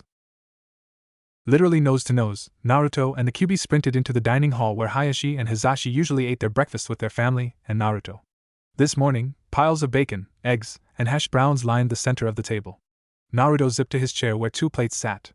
On the first one he piled a liberal portion of the crunchy meat and set it before the Kyuubi who sat under his chair. Once she was happily munching away, Naruto piled all 3 breakfast items onto his plate, lathered the scrambled eggs with syrup, author's note, "This tastes very good," and poured himself a tall glass or orange juice. The other members of the Hyuga clan chuckled at the duo's excitement over such a simple thing as breakfast. Despite their abrupt and often noisy arrival, they were well behaved once food was placed in front of them. This was absolutely insisted upon by Hana, who fussed over every mess the children made. Hizashi's wife Hisha was starting to show a bulge in her midsection. Upon further investigation with anyone's Byakugan, it was clear she was pregnant. She sat next to her husband while Naruto, Hinata, and Niji sat next to each other. It was a happy family that Naruto felt he could say he was a part of. Clearing his throat, Hayashi garnered everyone's attention. Today marks a step towards becoming powerful ninja for both Hinata and Naruto. He smiled at the 2 7-year-olds sitting side by side. "Hinata will continue to study under me but will be learning more of our clan techniques." Looking at Naruto, he continued. "On the other hand, Naruto's training with the Hyuga clan has come to a close and will be moving on to a sensei that Hokage-sama has handpicked." "Congratulations," was the general murmur around the table. Naruto and Hinata smiled at the recognition of their achievements. "Naruto, when you are done, I have to talk with you. I received a message from Hokage-sama about your training." Hayashi's voice was not angry or any other emotion, it was neutral. After both Naruto and the Kyuubi finished their breakfasts, Hayashi motioned them to follow him into an adjacent room to talk. "There's been another change to your training," Hayashi stated simply when the door had closed. He spoke in a low voice, clearly not wanting to be overheard. "Why did Gigi change it again?" Naruto asked. Actually, the council made the decision and he backed it, but that is a different matter. Hayashi did a very rare thing, he actually started to ramble, but he caught himself before anything major happened, like a meteor strike or a bubonic plague outbreak. We are to meet one of your new senseis at the ANBU prison. Did he get in trouble? Naruto asked. Your sensei is a she actually, but her trouble should be resolved when we get there, Hayashi said smoothly. Follow me. Niyujuto sat in her cold and dark cell. She didn't know where she was. One moment she was caught off guard by her target's demonic chakra surge, the next she was waking up in this cell, chained to the wall, clearly a prisoner. Although sunlight didn't reach to her damp 8x8 cell, she could imprecisely track time by the number of meals the leaf ANBU brought her. She had been in the cell for 5 days if her assumption of 3 meals a day was true. Or maybe her time in the cell was more, since she had been knocked out. The ANBU didn't give her any indication that they even heard her questions. They simply walked in and placed a tray of food within her reach and then left. They came in pairs, one to cover the doorway and their partner, while the second moved forward to give her meal. Today didn't seem any different except that there was no food, and a full 4-man ANBU squad entered her cell. Yujito was nervous by the show of force that the leaf was presenting her. Despite the fact that she was chained loosely to the wall and both her and the Nibi's chakra was sealed away, the ANBU didn't take any chances with their Jinchuriki prisoner. A moment after the last ANBU got into his, or maybe it was a she, place and a man in white robes walked in. He used a cane and was smoking a pipe. He was easily 60 years old and was wearing a hat with the kanji 4 fire on it. He was Konoha's Sandaime Hokage. Kitten, you are so going to die. Shut up. Yujito snarled at the two-tailed demon cat inside her head. Worry flashed across the 15-year-old Jinchuriki's face as Sarutobi walked closer to her. As he advanced, she retreated until her back touched the cold stone wall and had nowhere left to go. I'm not here to hurt you, Sarutobi said in a kind voice. You're going to kill me, aren't you? Yujito accused the wizened old man, ignoring his words. Don't lie to me. The third smiled slightly, causing Yujito to become very scared indeed. I have a scroll from the Konoha Council. It is the ruling body here in Konoha and they have come to a decision concerning you. The Nibi's host was paralyzed with fear as Sarutobi drew the scroll from within his robes. I told you, the Nibi stated matter-of-factly. If you are willing to remain here and train a boy while under ANBU surveillance, you may live in Konoha in peace. Niyujito was shocked. The Nibi was as well. Defying all logical reasoning, the council had deemed that she should live and had even given her freedom at a small price. How hard could it be to train a boy? She had expected death if she was caught. Hell, her actions warranted it. Niyujito, Jinchuriki of the Nibi, do you accept the terms offered to you by the Council of Konoha? The Sandaime Hokage asked formally. How could I not? Yujito answered both for herself as well as the Nibi. Smiling, Sarutobi produced a key from his robes and then unlocked the chains from Yujito's limbs. Although your normal chakra will be unsealed, I'm afraid the Nibis will have to remain tucked away. Sarutobi explained the general fear of demonic chakra in the hidden village. If it meant her safety, Yujito readily agreed with it. Konoha had been more than fair to her. If she had been in Kumo, she would have been killed and the Nibi extracted and resealed into another. Kitten the Nibi began to speak, but found that she couldn't continue. A huge demonic presence was coming towards them. Although normal humans couldn't sense this, the Nibi and by extension, Yujito could. You may let Naruto-kun in. The Hokage instructed the ANBU stationed at the door, who promptly let the 7-year-old, blue-eyed blonde in. Hello Gigi. Naruto chirped as he greeted the Hokage. In the boy's arms was a fox that practically oozed demonic chakra. Are you Yujito-sensei? He asked hesitantly, looking at the Kumo Kunoichi. This is Niyujito, Naruto. Sarutobi began as the fox sniffed the air.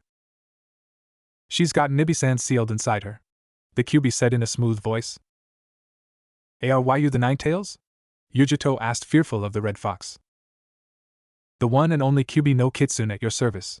The vixen answered with a slight bow and a flourish of her tail. Scampering over to the Kumo Kunoichi, the Kyubi sniffed her over. I like her better than that scarred Uchiha, she stated as she jumped into the blonde's arms and draped herself around his neck like a scarf. Naruto scratched the Kyubi behind her ears absent-mindedly as Sarutobi introduced him. Yujito-san, this is Uzumaki Naruto. He paused for a moment. He is the Jinchuriki of the Kyubi no Kitsune. Nice to meet you, Yujito-sensei. Naruto stuck out a hand to shake hers. Just before Yujito shook the younger blonde's hand, the Kyubi walked down Naruto's arm and put a paw out inside Naruto's palm. Yujito shook both paw and hand in one go, and then stood up. Taking another look around the room, she noticed a black-haired man standing by the door. His pale white eyes betrayed him as a Hyuga, one of the clans she had just attacked.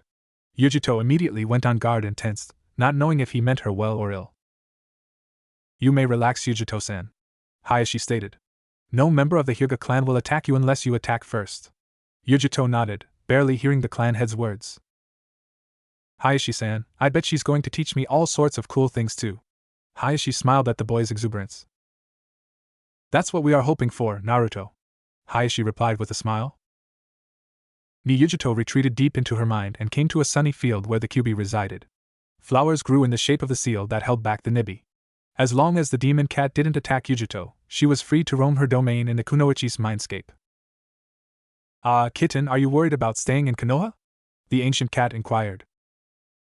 This isn't anything like Kumo, she began. They treat me like a human. Is that the reason you came in here, kitten? The Nibi demanded. Because a couple of people treat you like you've always dreamed of being treated? You need to learn that you are a Kunoichi and have to grow out of childish fears. But nobody in Kumo would even look at me as if I was an equal. Even the ninja only called me weapon. Yujito blurted out. Konoha appears different, the Nibi replied. That boy Naruto has the support of the Hokage as well as a prominent clan head. She allowed her words to seep into Yujito's brain. So people here might like Jinchuriki here? The blonde Kumo Kunoichi asked, surprised at the notion that such a place existed in the world. I wouldn't get your hopes up, the blue cat cautioned. You've only seen the Hokage and one clan head. If I remember correctly, Konoha is less strict than Kumo. The villagers might not believe the same things that the Hokage does. Wait to ruin my hopes, Yujito muttered darkly. I'm only being realistic, the Nibi replied. Now get back out there. Yujito's vision swirled as she left her mindscape and became aware of her surroundings.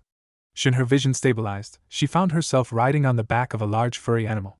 Upon further investigation, it was a large red fox. More specifically, she was riding the Kyuubi like a horse. Wait, what? The Kyuubi was tiny, could she change size? Damn right I can change size. The Kyuubi growled in her wolf-sized form as if reading Yujito's thoughts. I've got about 2 tails of chakra to work with. Yujito and the Nibi froze at the Kyuubi's seemingly casual statement. That's the same amount as Nibi, Yujito exclaimed. Yes, and it's less than 2/9 of my chakra. The Kyuubi enjoyed scaring the older Jinchuriki. So the number of tails represents the strength and chakra capacities of all the Biju? Naruto asked upon hearing the Kyuubi's words. Somewhat, but there are other demons with multiple tails, the Kyuubi replied. So there could be a 10-tailed cat? Naruto asked. No, the demon fox replied. The Biju are the strongest demon of their animal type. Since I am the strongest of the Biju, there could be a fox-type demon with 8 tails. If I died or somehow lost a tail of power, another fox could claim the title of Biju. So each type of animal demon is a kingdom with the Biju, as the king or queen in both your cases, Sarutobi said to the Nibi and Kyuubi, trying to understand what the fox queen had said. You could put it in those words, I suppose, the red oversized vixen replied. It doesn't capture the intricacies of the demon hierarchies, but it is a working illustration. The only thing I would add is that the title of Biju doesn't necessarily pass down through a family, although it is a possibility. I never knew that, Yujito murmured loudly enough for everyone to hear. None of us did, Sarutobi stated, trying to make her feel less left out. Yes, but I've been talking with Nibi for nearly 10 years, Yujito exclaimed. She never told me about stuff like this before. Can you stand and walk, Yujito-sensei? Naruto asked. The Kyuubi stopped at the entrance to the ANBU prison. She didn't want to walk around Konoha varying shapes and sizes. It would probably incite a riot and endanger her Naruto-kun. Hayashi helped Yujito to her feet as she dismounted the Kyuubi. He made sure that she could stand on her 1-2 feet before moving away. Thank you, Hayashi-sama. I think I can walk. Thank you, Kyuubi-sama. It's Kyuubi-san. The fox corrected the girl and licked her face at the same time. She then shrank to her original size and with a running leap, scampered her way up Naruto's side and settled down around his neck. She draped her hind and forelegs limply and relaxed. Satisfied with the current situation, Sarutobi left the ANBU prison with Yujito, and the ANBU guard following. Hayashi took Naruto and the Kyuubi to a training ground to meet the famous Uchiha Itachi. Uchiha Itachi was doing a very un-Uchiha-like thing. He was sneaking out of the Uchiha compound, and it was easier said than done. Being a highly recognizable prodigy of the clan, along with the fact he was the heir to the clan, didn't make his job any easier. Itachi! He heard his father's voice calling to him. Cursing his rotten luck, Itachi stopped and walked to where his father was. There was no way he could have kept going. Giving the excuse of not hearing wouldn't fly. He was a member of the ANBU, Konoha's elite fighting force, and he was capable of hearing a mouse squeak 30 meters away. The Uchiha prodigy waited a few meters away from his father respectfully as Uchiha Fugaku finished speaking to two clan elders. After several minutes, Uchiha Fugaku finished talking with the elders and turned his attention to Itachi. I nearly missed you. Do you have a mission? Yes, father. Itachi replied in a respectful manner. What is it? Fugaku queried. I'm not sure of its nature. Itachi replied truthfully. He didn't know what to expect while training one Uzumaki Naruto, Jinchuriki of the Kyuubi no Kitsun. What rank is it? The elder Uchiha pushed for more information. I'm not positive, Itachi replied. But I believe it is a solo B rank. Fugaku looked like he was going to push his son for more information, so Itachi attempted his escape plan. Please excuse me, father, but Hokage-sama is waiting for me. With that, the Uchiha prodigy leapt to the rooftops and speed off towards the Hokage's tower. Uchiha Fugaku watched his eldest son run off. He's hiding something. You know that, don't you? A voice came from a seemingly blank wall. Yes, the Uchiha clan head replied slowly. Your orders? Follow him discreetly and find out what he does, Fugaku ordered. He is becoming more and more distant as each day passes. Hi, Fugaku-sama. With that, the subtle presence in the wall vanished, and the Uchiha clan head entered the Uchiha compound. Naruto, with his Kyuubi scarf, wandered around Training Ground 12. IT was completely abandoned. He had explored every nook and cranny of the quarter-square-mile training facility, finding armloads of ninja weaponry. He brought these to the center where the grass had been stomped away and only a hard, dirty surface remained. Roughly 90% of the Senbon, kunai, and shuriken were junk. The Senbon were usually blunted badly from impact, or were bent beyond hope of repair. The blonde typically junked the kunai with chips in their edges or obviously bent. Shuriken were the hardest to deem reusable. If the mass of one of the blades was different from the others because of a chip or bend, the weapon would spin out of control and miss the intended target by wide margins. With the number of rocks and other hard surfaces littered around the training ground, Naruto only found a handful that he could reuse. Nearly an hour and a half after Naruto had arrived, Itachi showed up. Calmly he noted the pile of ninja weaponry at the blonde's feet. In reality, he hadn't gone to the Hokage's office like he had told his father. He had sensed the tale and had shaken it off, but it took nearly an hour, even with his ANBU skills, and that was troublesome. Whomever it was, they were good. Pushing that train of thought to the back of his mind for later consideration, Itachi walked closer to the blonde. I am Uchiha Itachi. Hokage-sama asked me to train you in the ninja art of ninjutsu. So what am I going to learn first? Naruto asked. One of the most useful and simple ninjutsus that all ninjas know, the henge. Itachi replied. Here are the seals. The ANBU slowly formed the hand seals and then turned into a copy of Naruto. After the smoke cleared, Naruto gawked at the perfect replica of himself. With a second cloud of smoke, Itachi reappeared. Now you do it. Just channel your chakra into your hands as you perform the seals. Sensei? Naruto began. I don't know any hand seals. That threw Itachi off balance mentally.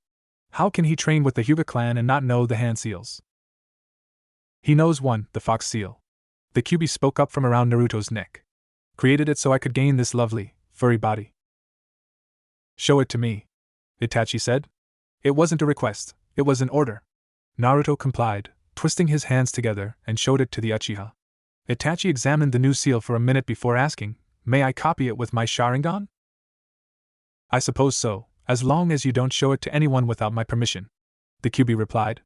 I would like you to analyze it to the best of your ability. If possible, I'd like to create a few jutsus that use it. It may take a while, but I think that Naruto will be ready for creating jutsus when I figure everything out, Itachi said smoothly while copying the fox hand seal with his 3-tome Sharingan. Fine, the Kyuubi replied. Now let's learn these regular hand seals. For the rest of the morning, Itachi worked the blonde through each of the 12 normal hand seals. By lunchtime, blonde boy could form each hand seal impeccably at a good speed, namely 2 per second. Quite an achievement for one so young. Most rookie genin were only slightly faster. For Naruto to achieve such a level in a few hours, it was impressive. I think that is enough for this morning, Itachi informed the young Jinchuriki. It's time for lunch. Is there anything that you would like to eat? Ramen! Naruto cried exuberantly.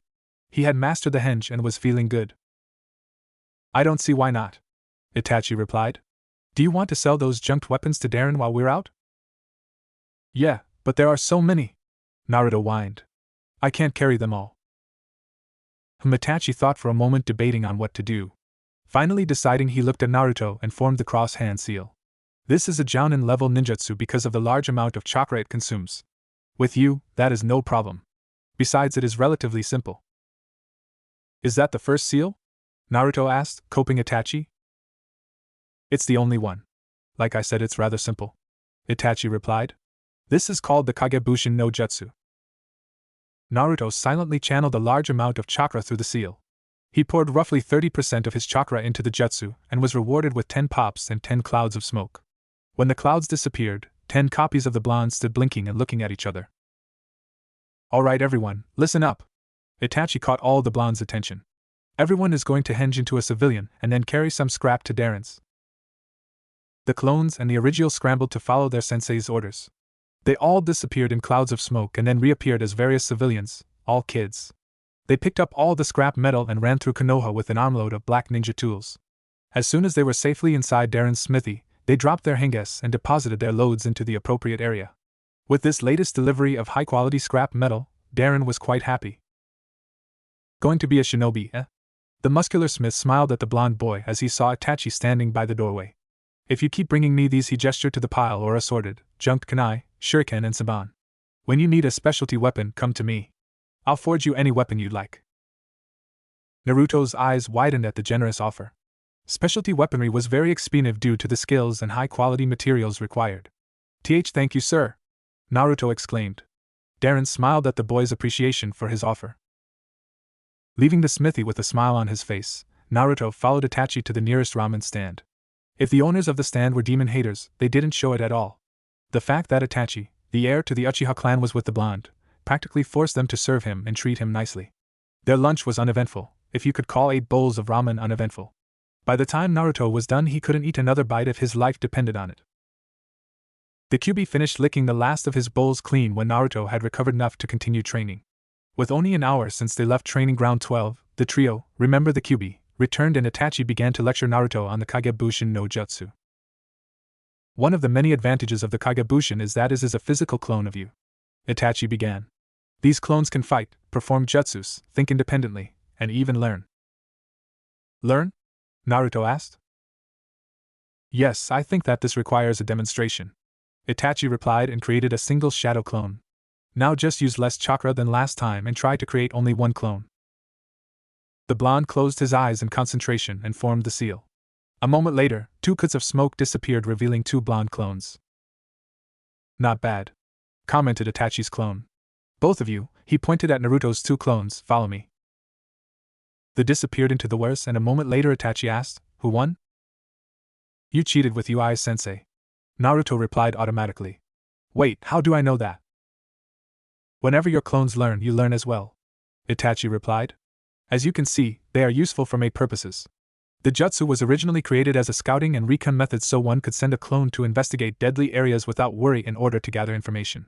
When your clone dispels, you learn everything that they learned. That's cool, Naruto replied.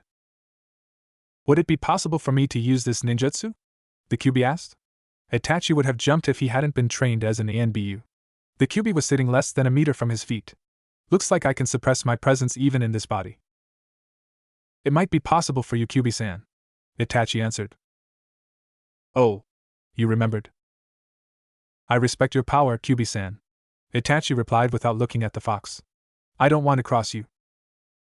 Very wise, the vixen said with a toothy grin. I wonder what would happen if Konoha was surrounded by 10 Miis. Freak out most likely, Naruto commented. So what else are you going to teach me? Naruto, to learn a Jounin level forbidden jutsu in a day is an impressive feat, Itachi replied.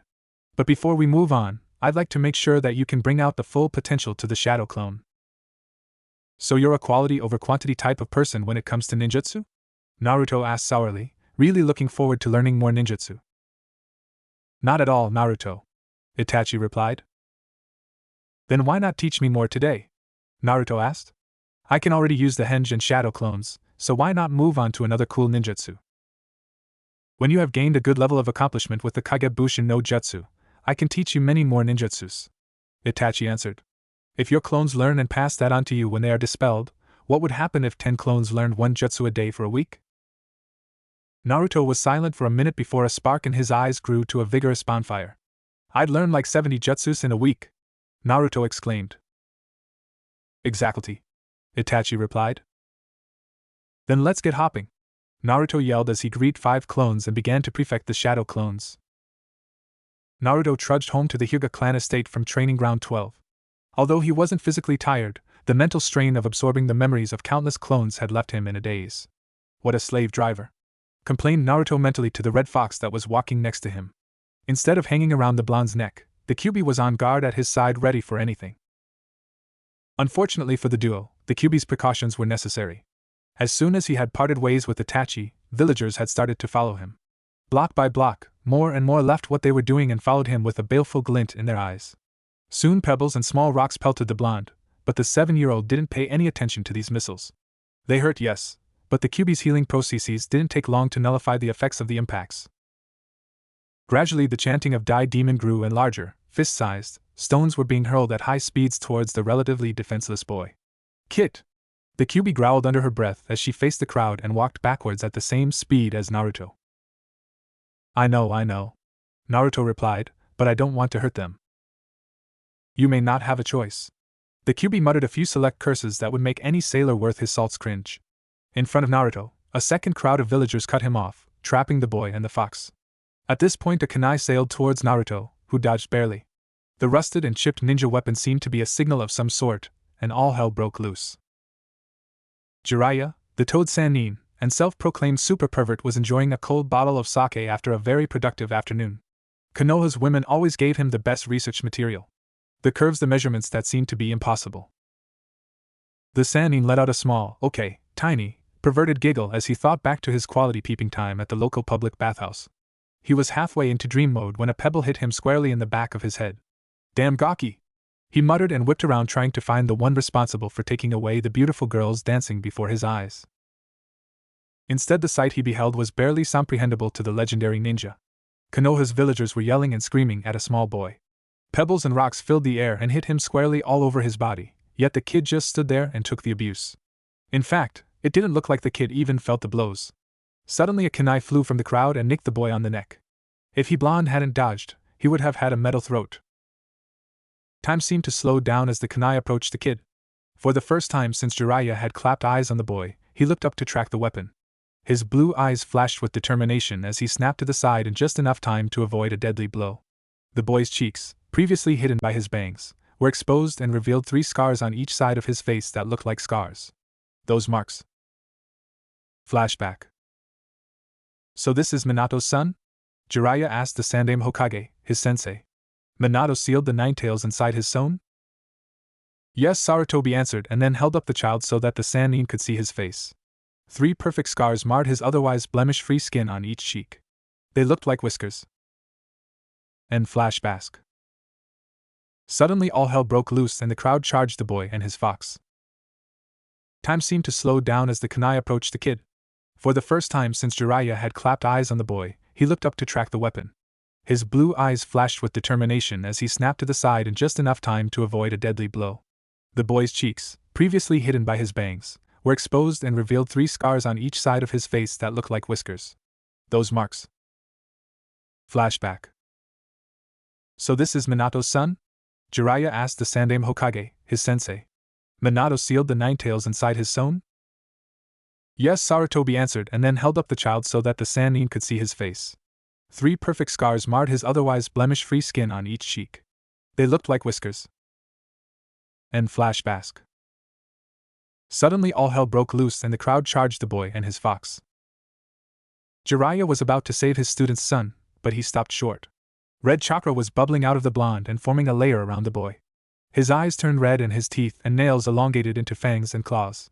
His 6 whisker marks became more pronounced and deeper in color. He let out a low, feral growl and formed a hand seal. Kagebushin no Jutsu. Every ninja that knew of the forbidden technique immediately froze as tens of very real and solid clones appeared in and around the crowd. Almost instantly, those with little or no ninja experience fled in a panic. Naruto's clones moved to surround the blonde and the fox with a very thick clone shield. Everyone tensed. The only villagers that remained were retired jounin or chunin. Even though they had been retired for years, and in some cases, decades, they were not to be taken lightly. These were the ones that usually brought him the closest to death's door in his previous beatings. To everyone's horror, all of the blonde clones drew 2 kunai apiece. In all of the previous beatings, Naruto had refused to even throw a punch at his attackers, but now he was drawing 200 deadly weapons. The clone shield now had teeth. With a yell, the clones and the original moved as one, charging the weakest part of the circle. The mass of blondes broke through the circle, flinging some unfortunate villagers away like rag dolls. Sustaining only a handful of casualties, the blonde army charged forward unhindered. The circle of villagers collapsed into the gap created by the Jinchuriki. As the mass of clones ran, several hinged themselves into mirror images of the Kyuubi, and paired up with one of many blonde clones. Suddenly, the army stopped and faced the incoming villagers, while the originals and their clone lookalikes fell in 10 different directions. Mere seconds before the two forces collided and did combat, a large cloud of smoke formed between them. It disappeared just as quickly as the smoke created by a clone, only this time it revealed a massive battle-toad with a white-haired man standing gallantly atop it. "You must be the lowest of the low to even think about attacking a kid," Jiraiya said with a frown. "But sir," the demon, a former Chunin, cried out only to be cut off. "Is not a threat to you or Konoha," Jiraiya said with a dismissive wave of his hand. "The Yondaime was a master sealer, and it was I who taught him everything he knew. I even checked the seal myself and found nothing wrong with it." An ANBU with a weasel mask appeared with a flicker at the Toad-San's side. "Allow my squad to deal with this, Jiraiya-sama." Fine. Jiraiya consented and allowed his summon to return to the summoning's world. A 4-man ANBU squad surrounded the attackers and bound them up. The Toad-Sanin walked to the mass of blonde shadow clones. Each one of them tightened their grips on their weaponry and took a step back. "Don't worry. I'm not here to hurt you or your original and his companion." 3 sets of eyes softened slightly at the Toad-Sanin's words. "Where are the 2 of you staying anyway? You guys have some nice clothes on." "The Hyuga clan estate," one blonde said before the army of shadow clones disappeared in a puff of smoke. Smiling, Jiraiya made his way to his former student's abode, but look at those curves. The white-haired pervert immediately began to tail a most beautiful and voluptuous villager. Giggling perversely, the Sannin muttered, "Konohas are by far the best." Naruto was just reaching the gates of the Hyuga clan estate when the memories from 30 of his clones rushed into his head. Who was that man? He muttered to himself. He stumbled, but the Kyuubi's tail caught him and righted him. The guard at the gate saw this and came to see how he was. Naruto had become a source of lively energy that the Hyuga clan would never admit they lacked. It was a refreshing break from the old dreary ways of the Hyuga clan. The blonde boy and his fox were the pulsing energy that livened Konoha's most formal clan. Naturally, some of the younger Hyuga had taken a liking to the blonde ball of energy. He had some sort of charm that gained him allies in some places, but unfortunately, not all the villagers were willing to give him a chance for his charm to work on them. Their hatred of the Kyuubi, coupled with the pain of losing loved ones, was too great a barrier to overcome. Luckily, he had a safe haven, but there were plenty out there who called for his death daily. "Naruto-kun, are you alright?" one guard asked, at his side opposite from the Kyuubi. She held his arm to give him support. "Hi, I think so," Naruto replied, half there. "I got attacked?" "You don't look that bad," the second guard said, standing in front of him. "Must have escaped pretty quickly." "If Itachi-sensei hadn't taught me the Kagebushin no Jutsu, I would have been toast," Naruto replied. "They helped to scare off all but the retirees." Naruto called the former ninja who attacked him retirees. After all, they had retired from the shinobi ranks. "I have 2 problems believing that," the male guard stated as Naruto rose to his feet. 1. You called an Uchiha-sensei, and 2. You claimed that you used a Jounin-level forbidden ninjutsu. You haven't been training in ninjutsu for a day, yet you think that you can use such an advanced technique? Naruto didn't offer a verbal reply. Instead, he formed a hand seal and dumped the last of his reserves into forming a single, solitary shadow clone. Both guards were stunned to say the least, but quickly dismissed whatever doubts they had about the blonde boy and quickly carried him inside, leaving their third cord companion to stay and watch over the gate in their absence. The blonde was brought to the Hyuga clinic where he was diagnosed with chakra exhaustion. Using a high-level technique at the age of 7 was dangerous for even a Jinchuriki. His body still hadn't been accustomed to the demonic chakra flowing through him and his enlarged chakra coils. However, the fact that he could operate at the level he had made his achievement even more remarkable. With the QB aiding our young blonde, his stay in the clinic was short.